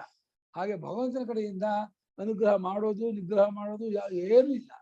ಯಾರು ಆ ಕಡೆ ಒಲಿದರು ಅನ್ಕೋತಾರೋ, ಯಾರಿಗೆ ಪ್ರಮಾಸತ್ವ ಕರ್ತೃತ್ವ ಬುದ್ಧಿ ಎಂದು ನನಗೆ ಭಗವಂತನೇ ಬೇಕು, ಭಗವಂತನನ್ನೇ ಪ್ರೀತಿಸ್ತೀನಿ, ಅವನನ್ನೇ ಭಕ್ತಿ ಮಾಡ್ತೀನಿ ಮಾಡ್ತಾರೋ ಅವ್ರಿಗೆ ಅದು ತೋರ್ಕೊಳುತ್ತೆ, ಸತ್ಯ ಗೊತ್ತಾಗತ್ತೆ. ಅವ್ರಿಗೆ ಅನುಗ್ರಹ ಆಯ್ತು ಅವ್ರು ಅನ್ಕೊಳ್ತಾರೆ, ನನಗೆ ಭಗವಂತನ ಅನುಗ್ರಹ ಆಯ್ತು ಅಂತ. ಬೇರೆಯವರು ಅದ್ರ ಕಡೆ ಗಮನ ಕೊಡದೇ ಇದ್ದಾಗ, ಒಲಿದೇ ಇದ್ದಾಗ, ವಿಮುಖರಾದಾಗ ಅವ್ರಿಗೆ ಪ್ರಪಂಚದ ಅನರ್ಥವನ್ನು ಹೊಂದ್ತಾರೆ, ಕಷ್ಟ ಅನುಭವಿಸ್ತಾರೆ. ನನಗೆ ಭಗವಂತ ಕಷ್ಟ ಕೊಟ್ಟಾಗ ಇದು ಮಾಡ್ದ, ನೋಡು ಭಗವದ್ ಭಕ್ತಿ ಮಾಡ್ಲಿಲ್ವಲ್ಲ, ಅದಕ್ಕೆ ಭಗವಂತ ನಿಂಗೆ ಹಲ್ ಮುರ್ದ, ನಿಂಗೆ ಕಷ್ಟ ಕೊಟ್ಟ, ಅದು ಮಾಡ್ದ, ನಿನ್ ಮಗನ್ ಕಸ್ಕೊಂಡ, ನಿನ್ ದುಡ್ಡು ಕಸ್ಕೊಂಡ, ನಿನ್ನ ಆರೋಗ್ಯ ಕಸ್ಕೊಂಡ ಅದ್ ಮಾಡ್ದ ಅಂತ. ಅದು ವಿಷಿಮುಖರಾದವರಿಗೆ ಅದು ಅನರ್ಥ ಕಟ್ಟಿಟ್ಟ ಬುದ್ಧಿ, ಭಗವಂತರ ಕಡೆ ಹೋದವರಿಗೆ ಪುರುಷಾರ್ಥ ಕಟ್ಟಿಟ್ಟ ಬುದ್ಧಿ. ಅದನ್ನ ಅವನು ಮಾಡ್ದ ಅಂತ ಆರೋಪಿತ ಕರ್ತೃತ್ವ. ವಾಸ್ತವಿಕವಾಗಿ ಇವನಿಗೆ ಅನರ್ಥವನ್ನೂ ಮಾಡಿಲ್ಲ, ಅವನು ಪುರುಷಾರ್ಥವನ್ನೂ ಮಾಡಿಲ್ಲ, ಅವನು ಇದ್ದಾಗಿದ್ದಾನೆ. ಸಮೋಹಂ ಸರ್ವಭೂತೇಶು, ಎಲ್ಲಾ ಭೂತಗಳು ಸಮವಾಗಿ, ಎಲ್ಲರಿಗೂ ಆತ್ಮ ಇದೀನಾಮ, ಎಲ್ಲರ ಜೀವಾತ್ಮನು ಪರಮಾತ್ಮನೇ. ಎಲ್ಲಾ ಘಟಾಕಾಶ ಹೇಗೆ ಮಹಾಕಾಶಿಯೋ, ಎಲ್ಲರೂ ನಾನೆಂಬುದರ ತೀರು ಪರಮಾತ್ಮನೇ. ನಾನು ಜೀವ ಬೇರೆ, ಸಂಸಾರಿ ಬೇರೆ, ಕರ್ತೃತ್ವ ಭೋಕ್ತೃ ಅಂದ್ಕೊಂಡಿರ್ಬೋದು, ಆದ್ರೆ ನಿನ್ನ ನಿಜ ರೂಪ ಏನು ಅಂತಂದ್ರೆ ಭಗವತ್ ಸ್ವರೂಪ ಏನು. ಹಾಗಾಗಿ ಎಲ್ಲರಲ್ಲೂ ನಾನು ನೋಡುವುದರಿಂದ ಈಶ್ವರ ಪ್ರವೇಶ ಮಾಡಿರೋದ್ರಿಂದ ಸಮೋಹಂ ಸರ್ವಭೂತೇಶು, ಯಾರು ದ್ವೇಷ್ಯರು ಇಲ್ಲ, ಯಾರು ಪ್ರಿಯರು ಇಲ್ಲ. ಯಾರು ತೂ ಆದರೆ ಏ ಮಾಂ ಭಕ್ತ ಭಜಂತಿ, ಯಾರು ಪ್ರೇಮದಿಂದ ನನ್ನನ್ನು ಸೇವಿಸುತ್ತಾರೆ, ತಾನೇ ಅನ್ಕೊಳ್ತಾರೆ ಅವರಲ್ಲಿ ನಾನು ಇರ್ತೀನಿ, ನನ್ನಲ್ಲಿ ಅವ್ರು ಇರ್ತಾರೆ, ಅವ್ರು ಕಟ್ಕೊಳ್ತಾರೆ. ನನ್ನ ಕಡೆಯಿಂದ ಅಲ್ಲ, ಅದು ಅವ್ರ ಕಡೆಯಿಂದ, ಕಟ್ಕೊಂಡವ್ರ ಕಡೆಯಿಂದ, ಭಕ್ತರ ಕಡೆಯಿಂದ. ನಾನ್ ಭಗವಂತಲ್ಲೇ ಇದ್ದೀನಿ, ನನ್ನಲ್ಲೇ ಇದ್ದಾನೆ ಭಗವಂತ, ನನ್ನ ಆತ್ಮ ಇದ್ದಾನೆ, ಎಲ್ರಿಗೂ ಆತ್ಮ ಇದ್ದಾನೆ. ನಿನ್ ಮಾತ್ರ ಆತ್ಮ, ಜ್ಞಾನಿಗೆ ಮಾತ್ರ ಅಲ್ಲ ಭಗವಂತ ಆತ್ಮ. ಭಗವಂತ ಸರ್ವಸ್ಥರಿಗೂ ಆತ್ಮನೇ, ಎಲ್ಲರೂ ಭಗವಂತನಲ್ಲೇ ಇರುವರು. ಅದನ್ನ ಜ್ಞಾನಿಗಳು ಕಂಡುಕೊಂಡಿರ್ತಾರೆ, ಅಜ್ಞಾನಿಗಳು ಕಂಡುಕೊಂಡಿಲ್ಲ. ಇದನ್ನೇ ಭಗವಂತ ಇವರಿಗೆ ತೋರಿಸ್ಕೊಂಡ, ಇವ್ರು ತೋರಿಸಿಲ್ಲ ಅಂತ ಹೇಳೋ ಮಾತಿನ ಒಂದು ವೈಖರಿ ಅಷ್ಟೇ, ಶಬ್ದಜಾಲ. ಹಾಗಂದ್ರೆ ಓದೋಣ ಭಾಷ್ಯದ, ಸ್ವಲ್ಪ ಇದೆ ಭಾಷ್ಯ, ಬೇಡವಾ? ಸಮಃ ತುಲ್ಯ ಅಹಂ ಸರ್ವಭೂತೇಶು, ಸಮಃ ತುಲ್ಯಃ ಅಹಂ ಸರ್ವಭೂತೇಷು. ಸಮನು ಅಂದ್ರೆ ಏಕರೂಪನು ಅಂತ, ಅದು ಈಕ್ವಾಲಿಟಿ ಅಲ್ಲ. ಈಕ್ವಾಲಿಟಿ ಬೇರೆ, ಆ ಸಮತ್ವ ಬೇರೆ. ಅದು ಸಮಸ್ವರೂಪ. ಅದು ಸಮಸ್ವರೂಪದಿಂದ ಅವನು ಸಮನಾಗಿರೋದೇ ಹೊತ್ತು ಅವನು ಎಲ್ಲನೂ. ಇದು ಕಾಂಗ್ರೆಸ್ ಅವರು ಏಕತಾ, ಅವರು ಅಖಂಡತಾ ಅಂತ ಏನ್ ಮಾಡ್ತಲ್ಲ, ನಮ್ಗೆಲ್ಲರೂ ಒಂದೇ, ಎಲ್ಲ ಅಖಂಡ. ಆ ಉಪಾಧಿಯಿಂದ ಇದು ಈಕ್ವಾಲಿಟಿ ಹೇಳ್ತಲ್ಲ ಭಗವಂತ. ಭಗವಂತನ ಸ್ವರೂಪದಿಂದ ಆಕಾಶ ಹೇಗೆ ಎಲ್ಲಕ್ಕೂ ಸಮವೋ ಹಾಗೆ ಭಗವಂತ ಎಲ್ಲರಿಗೂ ಸಮನಾಗಿದ್ದಾನೆ. ಅವನು ನಂಗೆ ಎಲ್ರೂ ಒಬ್ಬರಪ್ಪ, ಒಂದೇ ಕಳಪ್ಪ ಅಂತ ಹೇಳಿ ಈ ರಾಜಕೀಯದ ಸಮತ್ವ ಬುದ್ಧಿಯನ್ನು ಭಗವಂತ ಹೇಳ್ತಾ ಇಲ್ಲ ಇಲ್ಲಿ. ಸರ್ವಭೂತಗಳು ಸಮನಾಗಿ ತುಂಬಿದ್ದೀನಿ. ನಮೇ ದ್ವೇಷ ಅಸ್ತಿ ನ ಪ್ರಿಯ, ನಮೇ ದ್ವೇಷ್ಯಃ ಅಸ್ತಿ ನ ಪ್ರಿಯಃ. ಅಗ್ನಿವದಹ, ಅಗ್ನಿವತಃ. ಅಗ್ನಿ ಅಂತ ನಾನು ಬಿಟ್ಟ, ಇಲ್ಲಿ ದ್ವೇಷನೂ ಇಲ್ಲ ಪ್ರಿಯರೂ ಅಲ್ಲ. ಅಗ್ನಿ ಅಂತ ಹೇಗೆ? ದೂರಸ್ಥಾನಾಂ ಯಥಾ ಅಗ್ನಿ ಶೀತನ್ನಾಪನಯತಿ, ದೂರಸ್ಥಾನಾಂ ಯಥಾ ಅಗ್ನಿಂ ಶೀತನ್ನಾಪನಯತಿ, ಸಮೀಪಂ ಉಪಸರ್ಪತಾಂ ಅಪನಯತಿ, ಸಮೀಪಂ ಉಪಸರ್ಪತಾಂ ಅಪನಯತಿ, ತಥಾ ಅಹಂ ಭಕ್ತಾನ್ ಅನುಗೃಹ್ಣಾಮಿ, ತಥಾ ಅಹಂ ಭಕ್ತಾನಂದ ಗೃಹ್ಣಾಮಿ ನೇತರಾನ್. ನೇತರಾನ್. ಅಗ್ನಿ ದೂರದಲ್ಲಿದ್ದಂಥವರ ಶೀತವನ್ನು ಕಳೆಯಲ್ಲ, ಸಮೀಪದಲ್ಲಿದ್ದವರ ಶೀತವನ್ನು ಕಳೀತಾನೆ. ಅದು ಹೇಗೋ ಅದರಂತೆ ನಾನು ಕೂಡ ನನ್ನ ಕಡೆಗೆ ಒಲ್ದವರು ಯಾರ್ಯಾರೋ ಅವರಿಗೆ ನಾನು ಅನುಗ್ರಹ ಮಾಡ್ತೀನಿ ಅಂದ್ರೆ ಅವ್ರಿಗೆ ನಮ್ಮ ಅನುಗ್ರಹ ತೋರ್ಕೊಳ್ಳೋದು, ಅವ್ರಿಗೆ ಗುರುತಿಸ್ಕೊಳ್ತಾರೆ. ದೂರದಲ್ಲಿ ನನ್ನ ಕಡೆ ವಿಮುಖರಾದವರು ನನ್ನ ಅನುಗ್ರಹ ಗುರುತಿಸ್ಕೊಳ್ಳಲ್ಲ, ನನ್ನ ಕಡೆ ಅವರು ಒಲಿಯೋರಿಲ್ಲ, ಅವ್ರಿಗೆ ಅನುಗ್ರಹ ಆಗೋಲ್ಲ. ಅವ್ರು ಗುರುತಿಸ್ಕೊಳ್ಳಲ್ಲ ಅನ್ನೋದು, ಅವ್ರಿಗೆ ಆಗೋಲ್ಲ ಅನ್ನೋದೆಲ್ಲ ಒಂದೇ ಅರ್ಥ. ಎಲ್ಲ ಇವನ್ ಕಡೆಯಿಂದ ಹೇಳಬೇಕಾದ್ರೆ ಭಗವಂತ ಕಡೆಯಿಂದ ಅಲ್ಲ, ಭಗವಂತನ ಕಡೆಯಿಂದ ಒಂದೇ ರೂಪ. ಹಾಗೆ ಭಕ್ತನ ಅನುಗ್ರಹ ಮಾಡ್ತೀನಿ, ಬೇರೆ ಅನುಗ್ರಹ ಮಾಡೋದ ಅಗ್ನಿ ಅಂತೀನಿ. ಯೇ ಭಜಂತಿ ತು ಮಾಂ ಈಶ್ವರಂ ಭಕ್ತ್ಯಾ, ಯೇ ಭಜಂತಿ ತು ಮಾಂ ಈಶ್ವರಂ ಭಕ್ತ್ಯಾ, ಮಯಿ ತೇ ಸ್ವಭಾವತಃ ಏವ ವರ್ತಂತೆ, ಮಯಿ ತೇ ಸ್ವಭಾವತ ಏವ ವರ್ತಂತೆ, ನ ಮಮ ರಾಗನಿಮಿತ್ತಂ ವರ್ತಂತೆ. ನ ಮಮ ರಾಗನಿಮಿತ್ತಂ ವರ್ತಂತೆ. ಯಾರು ಈಶ್ವರನಾಗಿರುವ ನನ್ನನ್ನ ಸೇವಿಸುತ್ತಾರೋ ಅವರು ಸ್ವಭಾವದಿಂದಲೇ ನನ್ನಲ್ಲಿ ಇರ್ತಾರೆ. ಅಂದ್ರೆ ಸೇವಿಸೋಕ್ ಮುಂಚೆನೂ ನನ್ನಲ್ಲೇ ಇದ್ದವರು. ಸೇವಿಸ್ತಾ ಸೇವಿಸ್ತಾ ಸೇವಿಸ್ತಾ ಓ ನಾನು ಈಶ್ವರಲ್ಲೇ ಇದ್ದೀನಿ ಕಂಡ್ಕೊಳ್ತಾರೆ ಅಷ್ಟೇ. ಮೀನು ತಾನು ನೀರಲ್ಲೇ ಇದ್ರು ಕೂಡ ಓ ನಾನು ನೀರಲ್ಲಿ ಇದ್ದೀನಿ ಅಂತ ಅದು ಅನ್ಸಿರಲ್ಲ. ಯಾವಾಗ ನೀರಿನಿಂದ ಹೊರಗೆ ಕೆಳಬಿಡ್ತಾರೋ ಮೀನನ್ನ ವಿಲಿ ವಿಲಿ ವಿಲಿ ಒತ್ತಳಿಸ್ಬಿಡಾಗುತ್ತೆ. ಮತ್ತೆ ನೀರಿಗೆ ಹಾಕಿದ ಕೂಡಲೇ ಸ್ವಸ್ಥ ಆಗ್ಬಿಡುತ್ತೆ. ಅವಾಗ ಗೊತ್ತಾಗುತ್ತೆ ನೀರಿನ ಯೋಗ್ಯತೆ ಎಷ್ಟು, ನನಗೆ ನೀರಿನ ಬೆಲೆ ಎಷ್ಟು. ಅಲ್ಲಿವರೆಗೂ ಅವ್ರಿಗೆ ನೀರಿನ ಬೆಲೆನೇ ಗೊತ್ತಿರಲ್ಲ. ಏನು ನೀರಿನ ನೀರು ಬಾಳ್ಕೊಂಡ್ಬಿಟ್ಟಿದ್ದ. ನೀರಿನ ಹೊರಗೆ ಬಂದ್ಮೇಲೆ ಓ ನೀರಿಲ್ದೆ ಹೋದ್ರೆ ನಂಗೆ ಬದುಕೋಕ್ಕಾಗಲ್ಲ ಅಂತ ಅವಾಗ. ಹಾಗೆ ಇವರು ಜ್ಞಾನಿಗಳು ಭಗವಂತನಲ್ಲೇ ಮುಂಚೆ ಇದ್ದವರಾಗಿದ್ರು, ಅದೇ ಸ್ವಭಾವ ಆಗಿದ್ರು ಕೂಡ ಅದನ್ನು ಗುರುವಾಕ್ಯ ಶಾಸ್ತ್ರಕ್ಕಿಂತ ಹೊಂದಿಸ್ಕೊಂಡು ಕೊಂಡ್ಕೊಂಡ್ಮೇಲೆ ಓ ನಾನು ಭಗವಂತನಲ್ಲೇ ಇರೋನು, ಭಗವಂತನೇ ನನ್ನ ಆತ್ಮ, ನನ್ನ ಸ್ವರೂಪ ಅಂತ ಗುರುತಿಸ್ಕೊಳ್ತಾರೆ. ಹಾಗಾಗಿ ಅವರು ಭಗವಂತನಲ್ಲಿ ಇದ್ದವರಾಗ್ತಾರೆ. ಅಷ್ಟೇ ಹೊರತು ಇಲ್ಲಿ ರಾಗ ನಿಮಿತ್ತವಾಗಿ ಅವ್ರು ನನ್ನಲ್ಲಿ ಇರೋರಲ್ಲ. ನಾನು ನೋಡ್ರೋ ನೀನ್ ನನ್ನನ್ನ ಎಷ್ಟು ಕೊಟ್ಟಿದ್ಯಾ, ನನ್ನನ್ನು ಬಹಳ ಅಪೇಕ್ಷೆ ಪಡ್ತಾ ಇದೀಯಾ, ನನ್ನ ಪ್ರೀತಿಸ್ತೀಯ, ನೀನ್ ಬಾ ನನ್ನ ಕಡೆಗೆ ಇಲ್ಲಿ ಅಂತ ಹೇಳಿ. ಹೀಗೆ ಇಲ್ಲಿ ದುರ್ಯೋಧನಾದಿಗಳು ಆ ಹಸ್ತಿನಾವತಿಯಲ್ಲಿ ಯಾರ್ಯಾರು ಧರ್ಮರಾಜನ ಕಡೆ ಮಾತಾಡ್ತಾ ಇದ್ರೋ ಅವ್ರನ್ನ ದೂರ ಮಾಡ್ತಿದ್ರು ಅಂತ, ಯಾರು ಇವ್ರನ್ನ ಹೊಗಳ್ತಿದ್ರು ಅಂತ ಅವ್ರನ್ನ ಹಸ್ತ ಮಾಡ್ಕೊಳ್ಳೋರು. ಧರ್ಮರಾಜನ ಹೋಗ್ತಾ ಇದ್ದಂತ ಬ್ರಾಹ್ಮಣ ಋಷಿಗಳ ಅವ್ರು ಗೌರವಿಸ್ತಿಲ್ಲ, ಅವರು ಕೋಪ ಮಾಡ್ಕೊತಿದ್ದ. ನೀನು ಧರ್ಮರಾಜನ ಹೊಗಳ್ತೀರಾ ಮಾಡ್ತೀರಾ, ಕಾಡ್ ಪಾಲಾಗಾಯ್ತು, ಬೀದಿ ಪಾಲಾಗಾಯ್ತು, ಅವ್ರಿಗೆ ಏನಿದೆ ಹಂಗೆ ಹೇಗೆ ಅಂತ. ಅದು ಧರ್ಮಾತ್ಮ ಪುಣ್ಯಾತ್ಮ ಅಂತ ಇದ್ರು ಜನ. ಈಗಲೂ ಅಷ್ಟೇ ಗವರ್ಮೆಂಟ್ ಪೋಸ್ಟ್ಸ್ ಅಲ್ಲಿ ಹಾ ಒಂದು ಪಾರ್ಟಿಗೆ ಹೋಗಿ ಇನ್ನೊಂದು ಪಾರ್ಟಿ ಪವರ್ ಬಂದ್ರೆ ಹಳೆ ಪಾರ್ಟಿ ಯಾರ್ಯಾರು ಇದ್ದಿದ್ರೋ ಅವ್ರೆಲ್ಲಾರನು ಕಳಿಸ್ತಾರೆ, ಇವ್ರ ಕಡೆ ಅವ್ರನ್ನೆಲ್ಲ ತಗೋತಾರೆ. ಹೌದು ಇವ್ರು ಹೋದ್ಮೇಲೆ ಅದೇ ರಿಪೀಟ್. ಹೌದು, ತಮ್ಮ ಬೇಕಾದನ್ನು ತುಂಬ್ಕೊಳ್ತಾರೆ, ಬೇರೆ ತೆಗೆದು ಹಾಕ್ತಾರೆ. ಯಾರನ್ನು ತೆಗೆದು ಹಾಕಕ್ಕಾಗಲ್ಲ ದೂರಕ್ಕೆ ಎಸಿತಾರೆ. ಜಾರ್ಖಂಡ್ ಹೋಗು, ಅಸ್ಸಾಂಗೆ ಹೋಗು, ನೀನು ಅಲ್ಲಿ SP ಆಗು, ಅಲ್ಲಿ DC ಆಗು ಅಂತ ಹೇಳಿ ಎಸಿತಾರೆ. ತಮ್ಮ ಜಾಗಕ್ಕೆ ತಮ್ಗೆ ಬೇಕಾದ್ರೆ DC SP ಇಟ್ಕೊಳ್ತಾರೆ. ಉಪಾಧಿಯಲ್ಲಿ ಅಭಿಮಾನ ಪಟ್ಕೊಂಡಿರೋರಿಗೆಲ್ಲ ರಾಗದ್ವೇಷ ಇದ್ದೇ ಇರುತ್ತೆ. ಭಗವಂತನು ಉಪಾಧಿ ರಹಿತನು, ಉಪಾಧಿ ಅತೀತನು, ಕೇವಲನು ಏಕನು ಅದ್ವಿತೀಯನು, ಎಲ್ಲರೂ ಸಮನೆ, ಯಾರಿಗೂ ಇದೆ. ತೇಷು ಚ ಅಪಿ ಅಹಂ ಸ್ವಭಾವತ ಏವ ವರ್ತೆ ನ ಇತರೇಷು. ತೇಷು ಚಾಪಿ ಅಹಂ ಸ್ವಭಾವತ ಏವ ವರ್ತೆ ನ ಇತರೇಷು. ಅವರಲ್ಲೂ ನಾನು ಸ್ವಭಾವದಿಂದಲೇ ಇರ್ತೀನಿ, ಬೇರೆಯವರು ಇರಲ್ಲ ಅಂದ್ರೆ ಬೇರೆಯವರು ಇಲ್ಲಿ ಗುರುತಿಸ್ಕೊಳ್ಳಲ್ಲ ಅಂತ. ಬೇರೆಯವರು ಇರದೇ ಇರಕ್ ಭಗವಂತನಿಗೂ ಆಗಲ್ಲ. ಆಕಾಶಕ್ಕೆ ಈ ರೂಮಲ್ಲಿ ನಾನು ಇರಲ್ಲ, ಆ ರೂಮಲ್ಲಿ ಇರಲ್ಲ ಅನ್ನೋಕ್ಕಾಗಲ್ಲ. ಆಕಾಶ ಆ ರೂಮಲ್ಲೂ ಇಲ್ಲೂ ಇರಲೇಬೇಕು. ಅದು ಯಾರು ಆಕಾಶ ಗುರುತಿಸ್ತಾರೋ ಅವ್ರ ಪಾಲಿಗೆ ಆಕಾಶ ನಂಗೆ ಅನುಗ್ರಹ ಮಾಡ್ತಾ ಇದೆ ಅವ್ರು ಅನ್ಕೊಂತಾರೆ. ಬೇರೆಯವರು ಇರಲ್ಲ ಅಂತ ವಾಕ್ಯ ನೋಡಿದ್ರೆ ಇತರೇಷು ನಾ ಅಂದ್ರೆ ಇತರ ಇರಲ್ಲ ಅವನಿಗೆ ಇರದೇ ಇರಕ್ಕಾಗಲ್ಲ. ಅವ್ರ ಪಾಲಿಗೆ ಇದ್ರು ಇಲ್ಲದೆ ಇರೋ ಹಂಗ ಆಗಿರುತ್ತೆ, ಅದನ್ನ ಅವನಿಗೆ ಇರಲ್ಲ ಅಂತ. ಭಗವಂತ ಹಾಗೆ ಆತ್ಮಹತ್ಯೆ ಮಾಡ್ಕೊಂಡವರು ಅಂದ್ರೆ ಕಲ್ಪಿತವಾದ ದೇಹ ನಾನು ಮಾಡ್ಕೊಂಡು ಅದನ್ನು ಬಿಟ್ಟು ಇನ್ನೊಂದು ತೆಗೆದುಕೊಂಡು ಅದನ್ನು ಹತ್ಯೆ ಮಾಡ್ತಾರಲ್ಲ, ಅದನ್ನ ಆತ್ಮಹತ್ಯೆ, ನಿಜವಾದ ಆತ್ಮಹತ್ಯೆ ಯಾರಿಗೂ ಮಾಡೋಕ್ಕಾಗಲ್ಲ ಅಂತ ಈಶಾವಾಸ್ಯ ಬರೆದಿದ್ದಾರೆ. ಹಾಗೆ ಭಗವಂತ ಎಲ್ಲೂ ಇರೋದು ಇಲ್ಲದೆ ಇರೋದು ಎರಡು ವಿಶೇಷ ಇಲ್ಲ, ಎಲ್ಲರಲ್ಲೂ ಯಾವಾಗಲೂ ಪರಿಪೂರ್ಣವಾಗಿ ಇರ್ತಕ್ಕವನು. ಇವರು ಗುರುತಿಸ್ಕೊಂಡಿರ್ತಾರೆ, ಹಾಗಾಗಿ ಸ್ವಭಾವದಿಂದ ನಾನು ಅವರಲ್ಲಿ ಇರ್ತೀನಿ. ಬೇರೆಯವರಲ್ಲಿ ಗುರುತಿಸ್ಕೊಂಡಿರಲ್ಲ, ನಾನು ಅವರಲ್ಲಿ ಇರಲ್ಲ.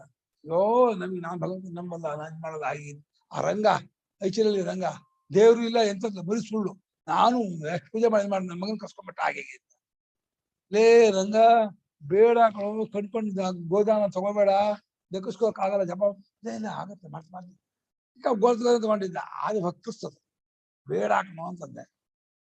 ಜಪಾನ ಮಾಡ್ಬೋದು ಆಸೆ ಆಯ್ತು, ಮಾಡ್ಕೊಳ್ಳೋದು 20,000ಕ್ಕೆ. ಯಾರು ಗೋದಾನ ಸತ್ತು ಗೋದಾನ ಹಾನ ಕೊಡಿ, ಬೇಡ ಹಾಕಣೋ ತಗೋಬೇಡ ಒಳ್ಳೆ. ಆಮೇಲೆ ಮಗ ಕಸ್ಕೊಂಡ್ಮೇಲೆ ಈ ದೇವ್ರು ಇಲ್ಲ ಬಯಸ್ ಮಾಡು ದೇವ್ರನ್ನ, ನನ್ ಪಾಪ ಅಂತ ಗೊತ್ತಾಗೋದೇ ಇಲ್ಲ.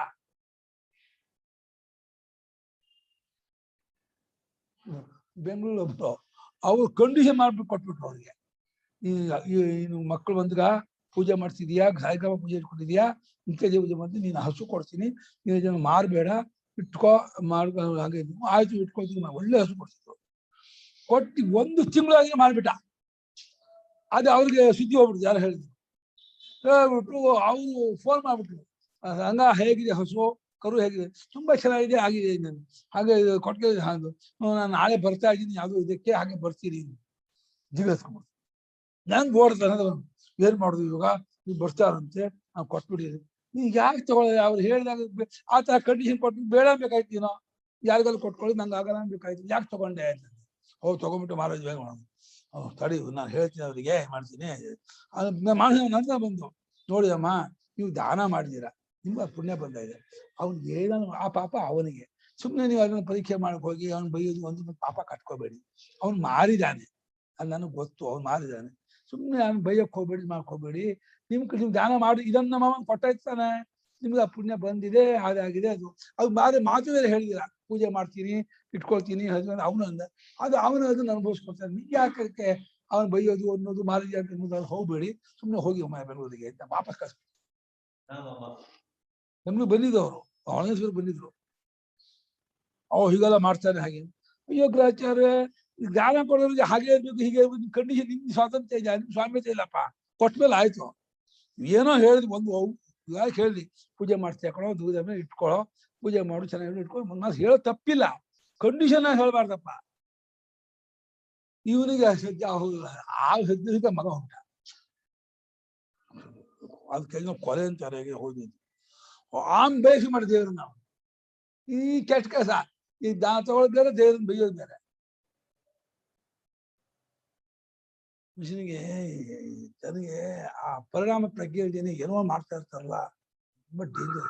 ದಕ್ಕಿಸ್ಕೋಕಾಗಲ್ಲ, ತರಲ್ಲ. ಕೋಪ ತೇಷು ಚಾಪಿ ಅಹಂ ಸ್ವಭಾವದೇವರ್ತೆ ರೈತರೇಶು ನ ಏತಾವತಾ ತೇಷು ದ್ವೇಷೋ ಮಮ. ಏತಾವತಾ ತೇಷು ದ್ವೇಷೋ ಮಮ. ಇಷ್ಟು ಮಾತ್ರಕ್ಕೆ ನಂಗೆ ಅವರು ದ್ವೇಷ ಇದೆ ಅಂತ ಏನಿಲ್ಲ. ಎಲ್ಲರಿಗೂ ನಾನೇ ಆತ್ಮ, ಎಲ್ಲರೂ ನಾನೇ ಇರ್ತಕ್ಕವನು, ನನಗ್ಯಾಕೆ ದ್ವೇಷ? ಅವ್ರು ಕಣ್ಕೊಳ್ದೆ ಅಂದ್ರೆ ಅವ್ರಿಗೆ ಇಲ್ಲ ಅಷ್ಟೇ, ನಾನೇನು ಮಾಡೋಕ್ಕಾಗಲ್ಲ. ಕಣ್ಕೊಂಡವ್ರಿಗೂ ನಾನು ವಿಶೇಷ ಅಲ್ಲ, ಕಣ್ಕೊಳ್ದೆ ಇದ್ದವ್ರು ನಾನು ಕಮ್ಮಿ ಅಲ್ಲ. ಕಣ್ಕೊಂಡವರು ಸದ್ಯ ನಾನು ಕೃತಾರ್ಥನಾದೆ ಅಂತ ಅವ್ರು ಅನ್ಕೋಬಹುದು. ಅದು ಅವರ ಒಂದು ಮೊದಲಿದ್ದಂತಹ ಕರ್ತೃತ್ವ ಭಾವದಿಂದ ಉಪಚಾರಕ್ಕೆ ಹೇಳ್ತಿದ್ದಾರೆ. ಅವ್ರಿಗೂ ಕಣ್ಕೊಂಡ್ಮೇಲೆ ಅವ್ರಿಗೂ ಆ ಕರ್ತೃತ್ವ ಭಾವ ಇರಲ್ಲ, ಹೇಳ್ಕೊಳಕ್ಕೂ ಏನೂ ಇಲ್ಲ. ಅವರು ಇಲ್ಲದೇ ಇರೋ ಅಜ್ಞಾನ ಕಾಡ್ಕೊಂಡೆ ಅಂತಾರೆ ಹೊರತು ಇರೋ ಅಜ್ಞಾನ ಹೋಯ್ತು ಯಾರು ಅನ್ಕೊಳ್ಳಲ್ಲ. ಇಲ್ಲದೇ ಇರೋ ಅಜ್ಞಾನ ಇದೇನ್ ಕೊಂಡಿದ್ದೆ ಬಿಟ್ಕೊಂಡೆ ಅಂತ ಗೊತ್ತಾಗ್ತಾರೆ ಅಷ್ಟೇ.